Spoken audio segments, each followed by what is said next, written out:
ನೈಮಿಷಾರಣ್ಯವೆಂಬ ಪವಿತ್ರ ತಪೋಭೂಮಿಯು ಭೂಮಂಡಲದಲ್ಲಿರುವ ಎಲ್ಲ ಪುಣ್ಯಕ್ಷೇತ್ರಗಳಲ್ಲಿ ಅತ್ಯಂತ ಶ್ರೇಷ್ಠವೆಂದು ವೇದಗಳು, ಸ್ಮೃತಿಗಳು ಮತ್ತು ಮಹಾಪುರಾಣಗಳು ಕೊಂಡಾಡಿರುವ ಕ್ಷೇತ್ರವಾಗಿದೆ. ಅನಾದಿಕಾಲದಿಂದಲೂ ಅನೇಕ ಮಹರ್ಷಿಗಳು, ದೇವರ್ಷಿಗಳು, ಬ್ರಹ್ಮರ್ಷಿಗಳು, ರಾಜರ್ಷಿಗಳು ಮತ್ತು ತಪೋನಿಷ್ಠ ಮುನಿಗಳು ಈ ಪವಿತ್ರ ವನವನ್ನು ತಮ್ಮ ತಪಸ್ಸಿನ ನೆಲೆಯಾಗಿ ಆರಿಸಿಕೊಂಡು ಪರಮಾತ್ಮನ ಧ್ಯಾನದಲ್ಲಿ ನಿರಂತರವಾಗಿ ನಿರತರಾಗಿದ್ದರು. ಆ ಅರಣ್ಯದ ಪ್ರತಿಯೊಂದು ಮರವೂ ತಪಸ್ಸಿನ ಸಾಕ್ಷಿಯಾಗಿದ್ದಂತೆ ಕಾಣುತ್ತಿತ್ತು. ಪ್ರತಿಯೊಂದು ಲತೆಯೂ ಋಷಿಗಳ ಜಪಧ್ವನಿಯನ್ನು ತನ್ನೊಳಗೆ ಸಂಗ್ರಹಿಸಿಕೊಂಡಿದ್ದಂತೆ ಭಾಸವಾಗುತ್ತಿತ್ತು. ಅಲ್ಲಿನ ಪ್ರತಿಯೊಂದು ಗಾಳಿಯ ಅಲೆ ಕೂಡ ವೇದಮಂತ್ರಗಳ ಪವಿತ್ರ ನಾದವನ್ನು ಹೊತ್ತು ಸಂಚರಿಸುತ್ತಿರುವಂತೆ ಅನುಭವವಾಗುತ್ತಿತ್ತು. ಬೆಳಗಿನ ಸೂರ್ಯೋದಯದ ಸಮಯದಲ್ಲಿ ಅರಣ್ಯದ ಮೇಲಣ ಮಂಜಿನ ಹನಿಗಳು ಸುವರ್ಣ ಕಿರಣಗಳನ್ನು ಪ್ರತಿಫಲಿಸಿ ದಿವ್ಯ ಕಾಂತಿಯನ್ನೆಲ್ಲೆಡೆ ಹರಡುತ್ತಿದ್ದವು. ಪಕ್ಷಿಗಳ ಮಧುರ ಕಲರವವು ವೇದಘೋಷದೊಂದಿಗೆ ಒಂದಾಗುತ್ತಿತ್ತು. ಸಮೀಪದಲ್ಲಿ ಹರಿಯುತ್ತಿದ್ದ ಪವಿತ್ರ ನದಿಯ ಜಲಧ್ವನಿಯು ಪ್ರಕೃತಿಯೇ ಪರಮಾತ್ಮನ ಸ್ತೋತ್ರವನ್ನು ಹಾಡುತ್ತಿರುವಂತೆ ಅನಿಸುತ್ತಿತ್ತು. ಹೂವುಗಳ ಪರಿಮಳದಿಂದ ಗಾಳಿ ಸುಗಂಧಮಯವಾಗಿತ್ತು. ಔಷಧೀಯ ಸಸ್ಯಗಳ ಸುಗಂಧವು ಮನಸ್ಸಿಗೆ ಅಪೂರ್ವ ಶಾಂತಿಯನ್ನು ನೀಡುತ್ತಿತ್ತು. ಜಿಂಕೆಗಳು, ನವಿಲುಗಳು, ಹಂಸಗಳು ಹಾಗೂ ಅನೇಕ ಸೌಮ್ಯ ಜೀವಿಗಳು ಭಯವಿಲ್ಲದೆ ಸಂಚರಿಸುತ್ತಿದ್ದವು, ಏಕೆಂದರೆ ಆ ಪ್ರದೇಶದಲ್ಲಿ ಹಿಂಸೆ, ಕ್ರೌರ್ಯ ಮತ್ತು ದ್ವೇಷಕ್ಕೆ ಸ್ಥಾನವೇ ಇರಲಿಲ್ಲ. ತಪಸ್ಸಿನ ಪ್ರಭಾವದಿಂದ ಆ ಭೂಮಿಯ ಪ್ರತಿಯೊಂದು ಕಣವೂ ಪವಿತ್ರವಾಗಿತ್ತು. ಅಲ್ಲಿ ಕಾಲಿಟ್ಟ ಪ್ರತಿಯೊಬ್ಬರ ಮನಸ್ಸು ಸಹಜವಾಗಿಯೇ ಶಾಂತಿಯಾಗುತ್ತಿತ್ತು.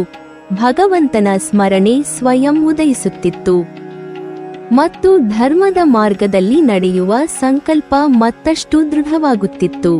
ಇದೇ ಪವಿತ್ರ ಕ್ಷೇತ್ರದಲ್ಲಿ ಶೌನಕ ಮಹರ್ಷಿಗಳ ನೇತೃತ್ವದಲ್ಲಿ ಸಾವಿರಾರು ಋಷಿಗಳು ಒಂದು ಮಹಾಸತ್ರಯಾಗವನ್ನು ಆರಂಭಿಸಿದ್ದರು. ಆ ಯಾಗವು ಕೇವಲ ಭೌತಿಕ ಫಲಗಳನ್ನು ಪಡೆಯುವ ಉದ್ದೇಶದಿಂದಲ್ಲ, ಲೋಕಕ್ಷೇಮ, ಧರ್ಮದ ಸ್ಥಾಪನೆ, ವೇದ ಪರಂಪರೆಯ ಸಂರಕ್ಷಣೆ ಮತ್ತು ಕಲಿಯುಗದಲ್ಲಿ ಜೀವಿಗಳಿಗೆ ಮೋಕ್ಷ ಮಾರ್ಗವನ್ನು ತಿಳಿಸುವ ಮಹೋದ್ದೇಶದಿಂದ ನಡೆಯುತ್ತಿತ್ತು. ಯಜ್ಞವೇದಿಯ ಸುತ್ತಲೂ ಕುಳಿತಿದ್ದ ಋಷಿಗಳ ಮುಖಗಳು ತಪಸ್ಸಿನ ಪ್ರಕಾಶದಿಂದ ಹೊಳೆಯುತ್ತಿದ್ದು, ಅವರ ಜಟೆಗಳು, ವಲ್ಕಲ ವಸ್ತ್ರಗಳು ಮತ್ತು ಶಾಂತಮುಖ ಭಾವಗಳು ಅವರನ್ನು ಸಾಮಾನ್ಯ ಮಾನವರಿಗಿಂತ ವಿಭಿನ್ನರನ್ನಾಗಿ ತೋರಿಸುತ್ತಿದ್ದವು. ಅವರ ಕಣ್ಣುಗಳಲ್ಲಿ ಜ್ಞಾನದ ಕಾಂತಿ ಹೊಳೆಯುತ್ತಿತ್ತು. ಅವರ ಹೃದಯಗಳಲ್ಲಿ ಭಗವಂತನ ಭಕ್ತಿ ಅಚಲವಾಗಿ ನೆಲೆಸಿತ್ತು. ಅವರ ವಾಣಿಯಲ್ಲಿ ವೇದ ಸತ್ಯದ ಗಂಭೀರತೆ ತುಂಬಿಕೊಂಡಿತ್ತು. ಯಜ್ಞಾಗ್ನಿಯ ಜ್ವಾಲೆಗಳು ಆಕಾಶದತ್ತ ಏರುತ್ತಿದ್ದವು. ಘೃತಾಹುತಿಯ ಸುಗಂಧವು ಸುತ್ತಮುತ್ತಲಿನ ವಾತಾವರಣವನ್ನು ಮತ್ತಷ್ಟು ಪವಿತ್ರಗೊಳಿಸುತ್ತಿತ್ತು. ವೇದಮಂತ್ರಗಳ ಘೋಷವು 4 ದಿಕ್ಕುಗಳನ್ನು ಆವರಿಸಿ ದೇವತೆಗಳಿಗೂ ಆನಂದವನ್ನು ಉಂಟುಮಾಡುವಂತೆ ಕೇಳಿಸುತ್ತಿತ್ತು.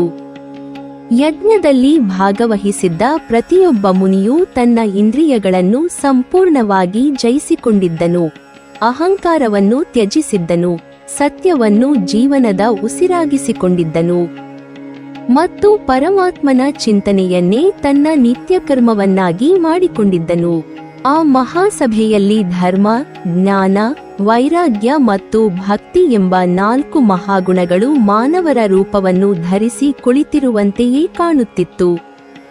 ಅಂತಹ ಸಮಯದಲ್ಲಿ ದೂರದಿಂದ ಒಂದು ಮಹಾ ತೇಜಸ್ವಿ ಮುನಿಯ ಆಗಮನ ಎಲ್ಲರ ಗಮನವನ್ನು ಸೆಳೆಯಿತು.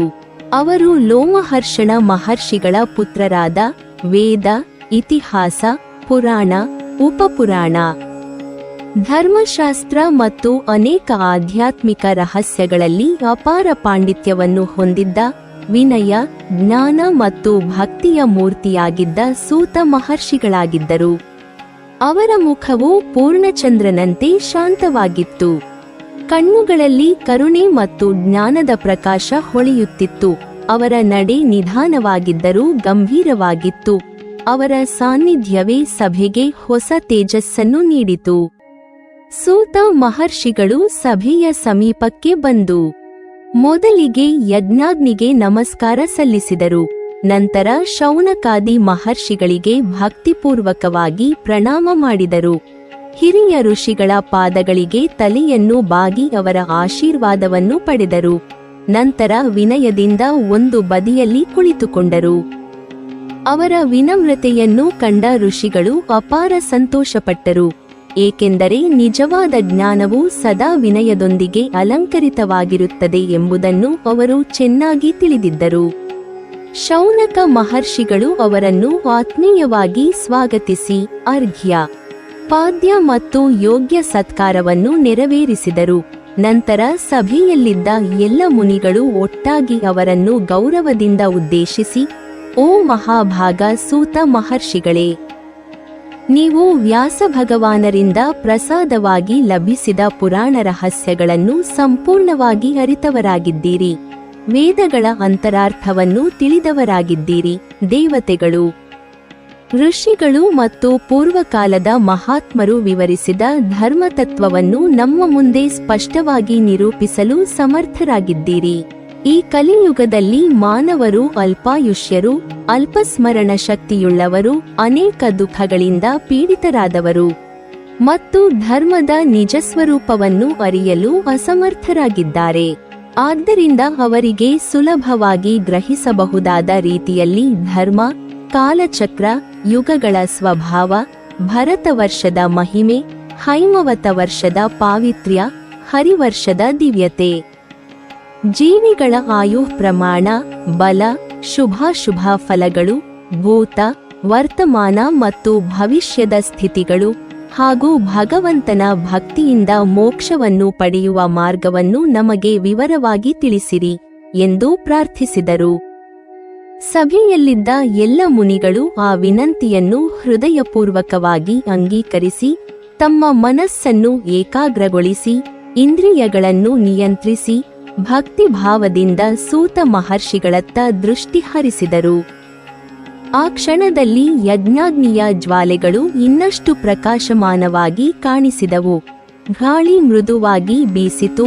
ಅರಣ್ಯದ ವಾತಾವರಣದಲ್ಲಿ ಅಪೂರ್ವವಾದ ಮೌನ ಆವರಿಸಿತು. ಪ್ರಕೃತಿಯೇ ಈ ಮಹಾನ್ ಪುರಾಣ ಪ್ರವಚನವನ್ನು ಆಲಿಸಲು ಸಜ್ಜಾದಂತಾಯಿತು. ಸೂತ ಮಹರ್ಷಿಗಳು ಕರಗಳನ್ನು ಜೋಡಿಸಿ ಮೊದಲು ಶ್ರೀ ಮಹಾವಿಷ್ಣುವಿಗೆ, ಚತುರ್ಮುಖ ಬ್ರಹ್ಮನಿಗೆ, ಮಹಾದೇವನಿಗೆ, ಸರಸ್ವತಿ ದೇವಿಗೆ, ಶ್ರೀವೇದವ್ಯಾಸ ಮಹರ್ಷಿಗಳಿಗೆ ಮತ್ತು ಗುರುಪರಂಪರೆಗೆ ಭಕ್ತಿಪೂರ್ವಕ ನಮಸ್ಕಾರ ಸಲ್ಲಿಸಿ, ಓ ಮಹಾಮುನಿಗಳೇ, ನೀವು ಕೇಳಿದ ಪ್ರಶ್ನೆಗಳು ಕೇವಲ ನಿಮ್ಮ ಜಿಜ್ಞಾಸೆಯನ್ನು ತಣಿಸುವುದಕ್ಕಲ್ಲ, ಇಡೀ ಲೋಕದ ಹಿತಕ್ಕಾಗಿ ಕೇಳಲ್ಪಟ್ಟಿವೆ. ಈ ಪ್ರಶ್ನೆಗಳ ಉತ್ತರವನ್ನು ಶ್ರದ್ಧೆಯಿಂದ ಕೇಳುವವನು ಧರ್ಮದ ಮಹಿಮೆಯನ್ನು ಅರಿಯುವನು, ಕಾಲಚಕ್ರದ ರಹಸ್ಯವನ್ನು ತಿಳಿದುಕೊಳ್ಳುವನು, ಮಾನವ ಜನ್ಮದ ಉದ್ದೇಶವನ್ನು ಗ್ರಹಿಸುವನು ಮತ್ತು ಭಗವಂತನ ಭಕ್ತಿಯಲ್ಲಿ ಸ್ಥಿರನಾಗಿ ಪರಮಗತಿಯನ್ನು ಹೊಂದುವನು. ಆದ್ದರಿಂದ ಈಗ ನಾನು ಪ್ರಾಚೀನ ಋಷಿಗಳು ನಿರೂಪಿಸಿದಂತೆ, ವೇದವ್ಯಾಸರು ಪುರಾಣಗಳಲ್ಲಿ ಸಂಗ್ರಹಿಸಿದಂತೆ, ಪದ್ಮ ಮಹಾಪುರಾಣದ ಆದಿಖಂಡದಲ್ಲಿ ವಿವರಿಸಲ್ಪಟ್ಟಿರುವ ಭರತವರ್ಷ, ಹೈಮವತ ವರ್ಷ, ಹರಿವರ್ಷ, ಕಾಲಚಕ್ರ ಮತ್ತು 4 ಯುಗಗಳ ಮಹಿಮೆಯನ್ನು ಕ್ರಮಬದ್ಧವಾಗಿ ಯಥಾಶಕ್ತಿ ವಿವರವಾಗಿ ನಿಮಗೆ ನಿರೂಪಿಸುತ್ತೇನೆ ಎಂದು ಹೇಳಿ ತಮ್ಮ ದಿವ್ಯ ಪ್ರವಚನವನ್ನು ಪ್ರಾರಂಭಿಸಿದರು. ಸೂತ ಮಹರ್ಷಿಗಳು ಸಭೆಯಲ್ಲಿದ್ದ ಮಹಾಮುನಿಗಳನ್ನು ಕರುಣೆಯಿಂದ ಅವಲೋಕಿಸಿ ತಮ್ಮ ವಾಣಿಯನ್ನು ಮತ್ತಷ್ಟು ಗಂಭೀರಗೊಳಿಸಿ ಹೀಗೆ ಹೇಳಲು ಆರಂಭಿಸಿದರು. ಓ ಮಹಾಭಾಗ ಋಷಿಗಳೇ, ನೀವು ಕೇಳಿದ ಪ್ರಶ್ನೆಗಳು ಅತ್ಯಂತ ಪವಿತ್ರವಾದವು, ಏಕೆಂದರೆ ಇವು ಕೇವಲ ಭೂಮಿಯ ವಿಭಾಗಗಳ ಕುರಿತು ತಿಳಿದುಕೊಳ್ಳುವುದಕ್ಕಲ್ಲ, ಸೃಷ್ಟಿಯ ನಿಯಮ, ಕಾಲದ ಚಲನೆ, ಧರ್ಮದ ಸ್ವರೂಪ ಮತ್ತು ಜೀವಿಯ ಗತಿಯ ರಹಸ್ಯವನ್ನು ಅರಿಯುವ ಉದ್ದೇಶವನ್ನು ಹೊಂದಿವೆ. ಈ ವಿಶ್ವವನ್ನು ಪರಮಾತ್ಮನು ತನ್ನ ಅಚಿಂತ್ಯ ಶಕ್ತಿಯಿಂದ ಸೃಷ್ಟಿಸಿದನು. ಬ್ರಹ್ಮದೇವರು ಅದನ್ನು ವಿಸ್ತರಿಸಿದರು. ಋಷಿಗಳು ಅದರ ತತ್ವವನ್ನು ಅನುಭವಿಸಿ ವೇದಗಳಲ್ಲಿ ಮತ್ತು ಪುರಾಣಗಳಲ್ಲಿ ನಿರೂಪಿಸಿದರು. ಆದ್ದರಿಂದ ಈ ವಿಷಯಗಳನ್ನು ಕೇವಲ ಕಥೆಯೆಂದು ತಿಳಿಯದೆ ಧರ್ಮದ ಮಾರ್ಗವನ್ನು ಪ್ರಕಾಶಿಸುವ ದಿವ್ಯಜ್ಞಾನವೆಂದು ಶ್ರದ್ಧೆಯಿಂದ ಆಲಿಸಬೇಕು. ಭೂಮಂಡಲದ ಮಧ್ಯಭಾಗದಲ್ಲಿ ಅನೇಕ ವರ್ಷಗಳು, ದ್ವೀಪಗಳು, ಸಮುದ್ರಗಳು, ಪರ್ವತಗಳು ಮತ್ತು ಪವಿತ್ರ ನದಿಗಳು ಸ್ಥಾಪಿತವಾಗಿವೆ. ಅವುಗಳಲ್ಲಿ ಪ್ರತಿಯೊಂದು ತನ್ನದೇ ಆದ ವಿಶೇಷ ಧರ್ಮವನ್ನು ಹೊಂದಿದ್ದರೂ ಮಾನವನ ಕರ್ಮಫಲವನ್ನು ನಿರ್ಧರಿಸುವ ಪ್ರಧಾನ ಕ್ಷೇತ್ರವೆಂದು ಪ್ರಸಿದ್ಧವಾಗಿರುವುದು ಭರತವರ್ಷವೇ ಆಗಿದೆ. ಈ ಭರತವರ್ಷವು ಕೇವಲ ಒಂದು ಭೌಗೋಳಿಕ ಪ್ರದೇಶವಲ್ಲ, ಇದು ಧರ್ಮ, ಕರ್ಮ, ಜ್ಞಾನ, ಭಕ್ತಿ ಮತ್ತು ವೈರಾಗ್ಯಗಳ ಪರೀಕ್ಷೆ ನಡೆಯುವ ಪವಿತ್ರ ಭೂಮಿಯಾಗಿದೆ. ದೇವತೆಗಳಿಗೂ ಸಹ ಈ ಭೂಮಿಯಲ್ಲಿ ಜನ್ಮ ಪಡೆಯಬೇಕೆಂಬ ಆಶೆ ಉಂಟಾಗುತ್ತದೆ ಎಂದು ಮಹರ್ಷಿಗಳು ಹೇಳಿದ್ದಾರೆ. ಏಕೆಂದರೆ ಇಲ್ಲಿ ಮಾಡಿದ ಒಂದು ಸಣ್ಣ ಪುಣ್ಯಕರ್ಮವು ಅನೇಕ ಜನ್ಮಗಳ ಪಾಪವನ್ನು ನಾಶ ಮಾಡುವ ಶಕ್ತಿಯನ್ನು ಹೊಂದಿರುತ್ತದೆ. ಇದೇ ಭೂಮಿಯಲ್ಲಿ ವೇದಗಳು ಪ್ರಕಟವಾದವು. ಇದೇ ಭೂಮಿಯಲ್ಲಿ ಮಹರ್ಷಿಗಳು ತಪಸ್ಸು ಮಾಡಿದರು. ಇದೇ ಭೂಮಿಯಲ್ಲಿ ಅವತಾರ ಪುರುಷರು ಧರ್ಮವನ್ನು ಸ್ಥಾಪಿಸಿದರು. ಇದೇ ಭೂಮಿಯಲ್ಲಿ ಯಜ್ಞಗಳು, ದಾನಗಳು, ತೀರ್ಥಯಾತ್ರೆಗಳು, ವ್ರತಗಳು ಮತ್ತು ಭಗವದ್ಭಕ್ತಿಯ ಅನೇಕ ರೂಪಗಳು ಬೆಳವಣಿಗೆಯಾದವು. ಆದ್ದರಿಂದ ಭರತವರ್ಷವನ್ನು ಕರ್ಮಭೂಮಿ ಎಂದು ಕೊಂಡಾಡಲಾಗಿದೆ. ಇಲ್ಲಿ ಪ್ರತಿಯೊಬ್ಬ ಜೀವಿಯೂ ತನ್ನ ಸ್ವಇಚ್ಛೆಯಿಂದ ಪುಣ್ಯ ಅಥವಾ ಪಾಪವನ್ನು ಆಚರಿಸುತ್ತಾನೆ. ತನ್ನ ಕರ್ಮಗಳಿಗೆ ತಾನೇ ಹೊಣೆಗಾರನಾಗುತ್ತಾನೆ ಮತ್ತು ಅವುಗಳ ಫಲವನ್ನು ಅನಿವಾರ್ಯವಾಗಿ ಅನುಭವಿಸುತ್ತಾನೆ. ಕರ್ಮದ ಈ ನಿಯಮವು ಕಾಲದಂತೆ ಅಚಲವಾಗಿದೆ. ಅದನ್ನು ದೇವತೆಗಳು ಬದಲಾಯಿಸುವುದಿಲ್ಲ, ಏಕೆಂದರೆ ಅದು ಪರಮಾತ್ಮನ ಸೃಷ್ಟಿನಿಯಮವಾಗಿದೆ. ಇಲ್ಲಿ ಜನಿಸಿದ ಮಾನವನು ಧರ್ಮವನ್ನು ಅನುಸರಿಸಿದರೆ ಉನ್ನತ ಲೋಕಗಳನ್ನು ಹೊಂದುತ್ತಾನೆ. ಭಕ್ತಿಯಿಂದ ಬದುಕಿದರೆ ಮೋಕ್ಷವನ್ನು ಹೊಂದುತ್ತಾನೆ. ಅಧರ್ಮವನ್ನು ಅನುಸರಿಸಿದರೆ ತನ್ನ ಕರ್ಮಗಳಿಗೆ ತಕ್ಕ ಫಲವನ್ನು ಅನುಭವಿಸುತ್ತಾನೆ. ಇದೇ ಕಾರಣದಿಂದ ಭರತವರ್ಷವು ಸರ್ವಭೂಮಿಗಳಲ್ಲಿ ಅತ್ಯಂತ ಮಹತ್ವದ್ದೆಂದು ಪ್ರಸಿದ್ಧಿಯಾಗಿದೆ. ಇದರ ಉತ್ತರ ಭಾಗದಲ್ಲಿ ಹಿಮಾಲಯದ ದಿವ್ಯ ಶ್ರೇಣಿಗಳಿಂದ ಅಲಂಕರಿಸಲ್ಪಟ್ಟ ಹೈಮವತ ವರ್ಷವು ಸ್ಥಿತವಾಗಿದೆ.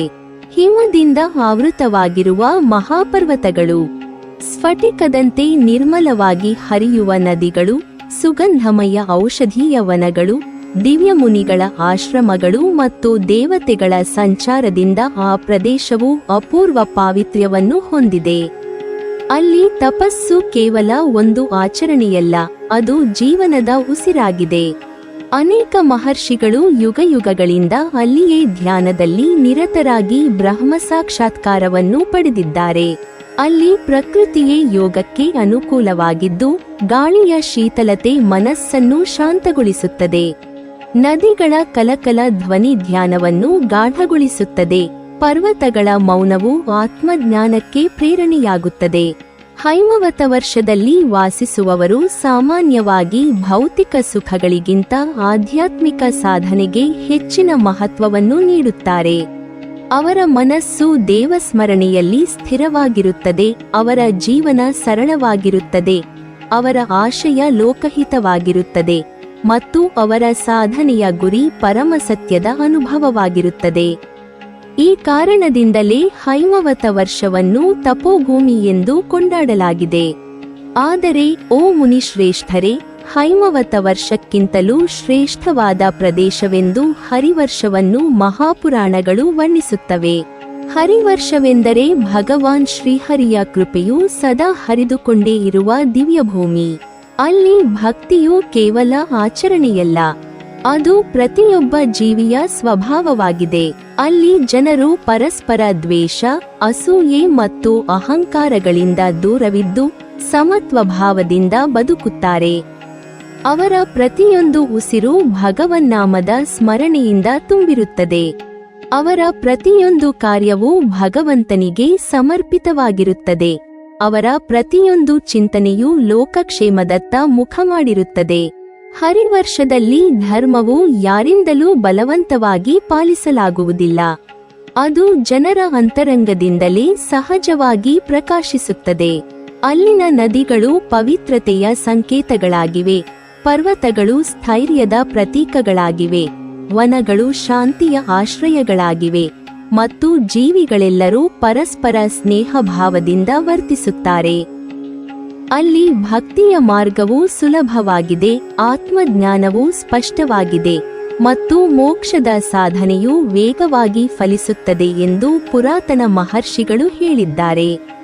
ಈ 3 ವರ್ಷಗಳ ಮಹತ್ವವನ್ನು ತಿಳಿಯುವವನು ಭೂಮಿಯ ವೈವಿಧ್ಯತೆಯನ್ನು ಮಾತ್ರವಲ್ಲ, ಧರ್ಮದ ವಿಭಿನ್ನ ಹಂತಗಳನ್ನು ಅರಿಯುತ್ತಾನೆ. ಆದರೆ ಓ ಮಹಾಮುನಿಗಳೇ, ಈ ವರ್ಷಗಳ ಮಹಿಮೆಯನ್ನು ಅರಿಯುವುದಕ್ಕಿಂತಲೂ ಮುಖ್ಯವಾದುದು ಕಾಲದ ಸ್ವರೂಪವನ್ನು ತಿಳಿದುಕೊಳ್ಳುವುದಾಗಿದೆ. ಏಕೆಂದರೆ ಕಾಲವೇ ಎಲ್ಲ ಜೀವಿಗಳ ಜೀವನವನ್ನು ನಿಯಂತ್ರಿಸುತ್ತದೆ. ಕಾಲವು ಯಾರನ್ನೂ ಕಾಯುವುದಿಲ್ಲ, ಯಾರ ಮೇಲೂ ಪಕ್ಷಪಾತ ಮಾಡುವುದಿಲ್ಲ, ಯಾರಿಗೂ ಶಾಶ್ವತವಾದ ಐಶ್ವರ್ಯವನ್ನು ನೀಡುವುದಿಲ್ಲ. ಕಾಲದ ಪ್ರಭಾವದಿಂದಲೇ ಜನನ ಉಂಟಾಗುತ್ತದೆ, ಬೆಳವಣಿಗೆ ಸಂಭವಿಸುತ್ತದೆ, ಯೌವನ ಬರುತ್ತದೆ, ವೃದ್ಧಾಪ್ಯ ಆವರಿಸುತ್ತದೆ ಮತ್ತು ಕೊನೆಯಲ್ಲಿ ದೇಹವು ನಾಶವಾಗುತ್ತದೆ. ರಾಜನಾಗಲಿ, ಭಿಕ್ಷುಕನಾಗಲಿ, ಋಷಿಯಾಗಲಿ, ದೇವತೆಯಾಗಲಿ ಎಲ್ಲರೂ ಕಾಲದ ನಿಯಮಕ್ಕೆ ಒಳಪಟ್ಟವರೇ ಆಗಿದ್ದಾರೆ. ಈ ಕಾಲಚಕ್ರವೇ 4 ಯುಗಗಳ ರೂಪದಲ್ಲಿ ತನ್ನನ್ನು ವ್ಯಕ್ತಪಡಿಸುತ್ತದೆ. ಕೃತಯುಗ, ತ್ರೇತಾಯುಗ, ದ್ವಾಪರಯುಗ ಮತ್ತು ಕಲಿಯುಗ ಎಂಬ 4 ಅವಸ್ಥೆಗಳ ಮೂಲಕ ಧರ್ಮದ ಸ್ಥಿತಿ, ಮಾನವರ ಸ್ವಭಾವ, ಆಯುಷ್ಯ, ಬಲ, ಜ್ಞಾನ, ತಪಸ್ಸು, ಭಕ್ತಿ ಮತ್ತು ಸಾಮಾಜಿಕ ವ್ಯವಸ್ಥೆ ಕ್ರಮೇಣ ಬದಲಾಗುತ್ತವೆ. ಯುಗಗಳು ಬದಲಾಗುವುದರೊಂದಿಗೆ ಮಾನವನ ಅಂತರಂಗವೂ ಬದಲಾಗುತ್ತದೆ. ಆಸೆಗಳು ಹೆಚ್ಚಾಗುತ್ತವೆ, ಧರ್ಮದ ಸ್ಥೈರ್ಯ ಕಡಿಮೆಯಾಗುತ್ತದೆ ಮತ್ತು ಪುನಃ ಹೊಸ ಚಕ್ರದ ಆರಂಭದವರೆಗೆ ಕಾಲ ತನ್ನ ಅನಿವಾರ್ಯ ಪಯಣವನ್ನು ಮುಂದುವರಿಸುತ್ತದೆ. ಆದ್ದರಿಂದ ಈಗ ನಾನು ಈ 4 ಯುಗಗಳ ಸ್ವರೂಪವನ್ನು, ಅವುಗಳ ಧರ್ಮವನ್ನು, ಅವುಗಳಲ್ಲಿನ ಜೀವಿಗಳ ಆಯು ಪ್ರಮಾಣವನ್ನು, ಅವರ ಬಲವನ್ನು, ಅವರ ಗುಣಗಳನ್ನು ಮತ್ತು ಅವರ ಜೀವನ ಪದ್ಧತಿಯನ್ನು ಕ್ರಮವಾಗಿ ವಿವರಿಸುತ್ತೇನೆ. ಈ ವಿಷಯಗಳನ್ನು ಶ್ರದ್ಧೆಯಿಂದ ಆಲಿಸುವವನು ಕಾಲದ ಮಹಿಮೆಯನ್ನು ಅರಿಯುವನು, ಧರ್ಮದ ಮೌಲ್ಯವನ್ನು ತಿಳಿಯುವನು ಮತ್ತು ಮಾನವ ಜನ್ಮದ ಸಾರ್ಥಕತೆಯನ್ನು ಗ್ರಹಿಸಿ ಭಗವಂತನ ಶರಣಾಗತಿಯಲ್ಲಿ ಸ್ಥಿರನಾಗುವನು ಎಂದು ಸೂತ ಮಹರ್ಷಿಗಳು ಗಂಭೀರ ಸ್ವರದಲ್ಲಿ ಹೇಳಿದಾಗ ಸಭೆಯಲ್ಲಿದ್ದ ಎಲ್ಲ ಋಷಿಗಳು ತಮ್ಮ ಮನಸ್ಸನ್ನು ಸಂಪೂರ್ಣವಾಗಿ ಏಕಾಗ್ರಗೊಳಿಸಿ ಭಕ್ತಿಭಾವದಿಂದ ಅವರ ದಿವ್ಯವಚನಗಳನ್ನು ಆಲಿಸಲು ಸಿದ್ಧರಾದರು ಮತ್ತು ನೈಮಿಷಾರಣ್ಯದ ಆ ಪವಿತ್ರ ವಾತಾವರಣದಲ್ಲಿ ವೇದಸತ್ಯದ ಮತ್ತೊಂದು ಮಹಾನ್ ಅಧ್ಯಾಯವೂ ಪ್ರಾರಂಭವಾಯಿತು. ಸೂತ ಮಹರ್ಷಿಗಳು ತಮ್ಮ ವಚನವನ್ನು ಮುಂದುವರಿಸುತ್ತಾ ಸಭೆಯಲ್ಲಿದ್ದ ಋಷಿಗಳತ್ತ ಕರುಣಾಪೂರ್ಣ ದೃಷ್ಟಿಯನ್ನು ಹರಿಸಿ ಹೀಗೆ ಹೇಳಿದರು. ಓ ಮಹಾಮುನಿಗಳೇ, ಈ ಸೃಷ್ಟಿಯಲ್ಲಿ ಪರಮಾತ್ಮನ ನಿಯಮದಂತೆ ನಿರಂತರವಾಗಿ ಚಲಿಸುತ್ತಿರುವ ಮಹಾಶಕ್ತಿಯೇ ಕಾಲವಾಗಿದೆ. ಕಾಲಕ್ಕೆ ಆದಿಯೂ ಇಲ್ಲ, ಅಂತ್ಯವೂ ಇಲ್ಲ. ಅದು ಯಾರಿಗೂ ಗೋಚರವಾಗದಿದ್ದರೂ ಪ್ರತಿಯೊಂದು ಜೀವಿಯ ಜೀವನದಲ್ಲಿ ತನ್ನ ಪ್ರಭಾವವನ್ನು ಸ್ಪಷ್ಟವಾಗಿ ತೋರಿಸುತ್ತದೆ. ಸೂರ್ಯನು ಉದಯಿಸಿ ಅಸ್ತಮಿಸುವುದು, ಚಂದ್ರನು ತನ್ನ ಕಲೆಯನ್ನು ಬದಲಾಯಿಸುವುದು, ಋತುಗಳು ಕ್ರಮವಾಗಿ ಬರುವುದು, ಮರಗಳಲ್ಲಿ ಹೊಸ ಚಿಗುರುಗಳು ಮೂಡಿ ನಂತರ ಎಲೆಗಳು ಉದುರುವುದು, ನದಿಗಳು ಹರಿಯುವುದು, ಪರ್ವತಗಳು ಕಾಲಕ್ರಮೇಣ ರೂಪಾಂತರಗೊಳ್ಳುವುದು, ಮಾನವನು ಬಾಲ್ಯದಿಂದ ಯೌವನಕ್ಕೆ, ಯೌವನದಿಂದ ವಾರ್ಧಕ್ಯಕ್ಕೆ ಸಾಗುವುದು. ಇವೆಲ್ಲವೂ ಕಾಲದ ಮಹಿಮೆಯನ್ನು ಪ್ರಕಟಿಸುತ್ತವೆ. ಕಾಲದ ವೇಗವನ್ನು ಯಾರೂ ತಡೆಯಲಾರರು, ಯಾರೂ ಹಿಂದಕ್ಕೆ ತಿರುಗಿಸಲಾರರು, ಯಾರೂ ಅದರ ಮಿತಿಯನ್ನು ಮೀರಿ ಹೋಗಲಾರರು. ದೇವತೆಗಳಾಗಲಿ, ದಾನವರಾಗಲಿ, ಗಂಧರ್ವರಾಗಲಿ, ಯಕ್ಷರಾಗಲಿ, ಮಹರ್ಷಿಗಳಾಗಲಿ ಅಥವಾ ಸಾಮಾನ್ಯ ಮಾನವರಾಗಲಿ ಎಲ್ಲರೂ ಕಾಲದ ನಿಯಮಕ್ಕೆ ಒಳಪಟ್ಟವರೇ ಆಗಿದ್ದಾರೆ. ಕಾಲವು ತನ್ನ ನಿರಂತರ ಚಲನೆಯ ಮೂಲಕ ಸೃಷ್ಟಿಯನ್ನು ವಿಸ್ತರಿಸುತ್ತದೆ, ಧರ್ಮವನ್ನು ಸ್ಥಾಪಿಸುತ್ತದೆ, ಅಧರ್ಮವನ್ನು ಕ್ಷೀಣಗೊಳಿಸುತ್ತದೆ ಮತ್ತೆ ಹೊಸ ಚಕ್ರವನ್ನು ಆರಂಭಿಸುತ್ತದೆ. ಇದೇ ಕಾಲಚಕ್ರವು 4 ಮಹಾಯುಗಗಳ ರೂಪದಲ್ಲಿ ವ್ಯಕ್ತವಾಗುತ್ತದೆ. ಆ 4 ಯುಗಗಳೆಂದರೆ ಕೃತಯುಗ, ತ್ರೇತಾಯುಗ, ದ್ವಾಪರಯುಗ ಮತ್ತು ಕಲಿಯುಗ. ಈ 4 ಯುಗಗಳು ಕೇವಲ ಕಾಲದ ವಿಭಾಗಗಳಲ್ಲ. ಮಾನವನ ಮನಸ್ಸು, ಸಮಾಜ, ಧರ್ಮ, ಜ್ಞಾನ, ತಪಸ್ಸು, ಸತ್ಯ ಮತ್ತು ಜೀವನ ಮೌಲ್ಯಗಳ ಕ್ರಮೇಣ ರೂಪಾಂತರವನ್ನು ಸೂಚಿಸುವ ದಿವ್ಯಾವಸ್ಥೆಗಳಾಗಿವೆ. ಕೃತಯುಗವು ಸತ್ಯದ ಪರಿಪೂರ್ಣ ಪ್ರಕಾಶವಾಗಿದ್ದು, ತ್ರೇತಾಯುಗವು ಧರ್ಮದ ಸ್ವಲ್ಪ ಕ್ಷೀಣತೆಯನ್ನು ತೋರಿಸುವ ಯುಗವಾಗಿದ್ದು, ದ್ವಾಪರ ಯುಗವು ಧರ್ಮ ಮತ್ತು ಅಧರ್ಮ ಎರಡೂ ಸಮಾನವಾಗಿ ಪ್ರಭಾವ ಬೀರುವ ಕಾಲವಾಗಿದ್ದು, ಕಲಿಯುಗವು ಅಧರ್ಮವು ಬಲಗೊಳ್ಳುವ ಪರೀಕ್ಷೆಯ ಕಾಲವೆಂದು ಪುರಾತನ ಮಹರ್ಷಿಗಳು ನಿರೂಪಿಸಿದ್ದಾರೆ. ಆದರೆ ಈ 4 ಯುಗಗಳಲ್ಲಿಯೂ ಪರಮಾತ್ಮನು ಜೀವಿಗಳನ್ನು ತೊರೆಯುವುದಿಲ್ಲ. ಧರ್ಮದ ದೀಪವು ಎಂದಿಗೂ ಸಂಪೂರ್ಣವಾಗಿ ನಂದುತ್ತಿಲ್ಲ. ಭಕ್ತಿಯ ಮಾರ್ಗವು ಯಾವ ಯುಗದಲ್ಲಿಯೂ ಮುಚ್ಚಿ ಹೋಗುವುದಿಲ್ಲ ಎಂಬುದನ್ನು ತಿಳಿದುಕೊಳ್ಳಬೇಕು. ಧರ್ಮವು ಕೆಲವೊಮ್ಮೆ ಅತ್ಯಂತ ಪ್ರಕಾಶಮಾನವಾಗಿ ಕಾಣಬಹುದು, ಕೆಲವೊಮ್ಮೆ ಮಂದವಾಗಬಹುದು, ಆದರೆ ಅದರ ಮೂಲ ಸ್ವರೂಪವು ಶಾಶ್ವತವಾಗಿದೆ. ಅದನ್ನು ಆಶ್ರಯಿಸಿದ ಜೀವಿಯು ಎಂದಿಗೂ ನಾಶವಾಗುವುದಿಲ್ಲ. ಸೂತ ಮಹರ್ಷಿಗಳು ಸ್ವಲ್ಪ ವಿರಮಿಸಿ ಮತ್ತೆ ಹೇಳಿದರು, ಓ ಋಷಿ ಶ್ರೇಷ್ಠರೇ, ಕೃತಯುಗವನ್ನು ಸತ್ಯಯುಗವೆಂದು ಕರೆಯುವುದಕ್ಕೆ ಒಂದು ಗಂಭೀರವಾದ ಕಾರಣವಿದೆ. ಆ ಕಾಲದಲ್ಲಿ ಧರ್ಮವು 4 ಪಾದಗಳ ಮೇಲೆ ಸಂಪೂರ್ಣವಾಗಿ ಸ್ಥಿರವಾಗಿತ್ತು. ಸತ್ಯ, ದಯೆ, ತಪಸ್ಸು ಮತ್ತು ದಾನ ಎಂಬ 4 ಮಹಾಗುಣಗಳು ಪ್ರತಿಯೊಬ್ಬ ಮಾನವನ ಜೀವನದಲ್ಲಿ ಸಹಜವಾಗಿ ನೆಲೆಗೊಂಡಿದ್ದವು.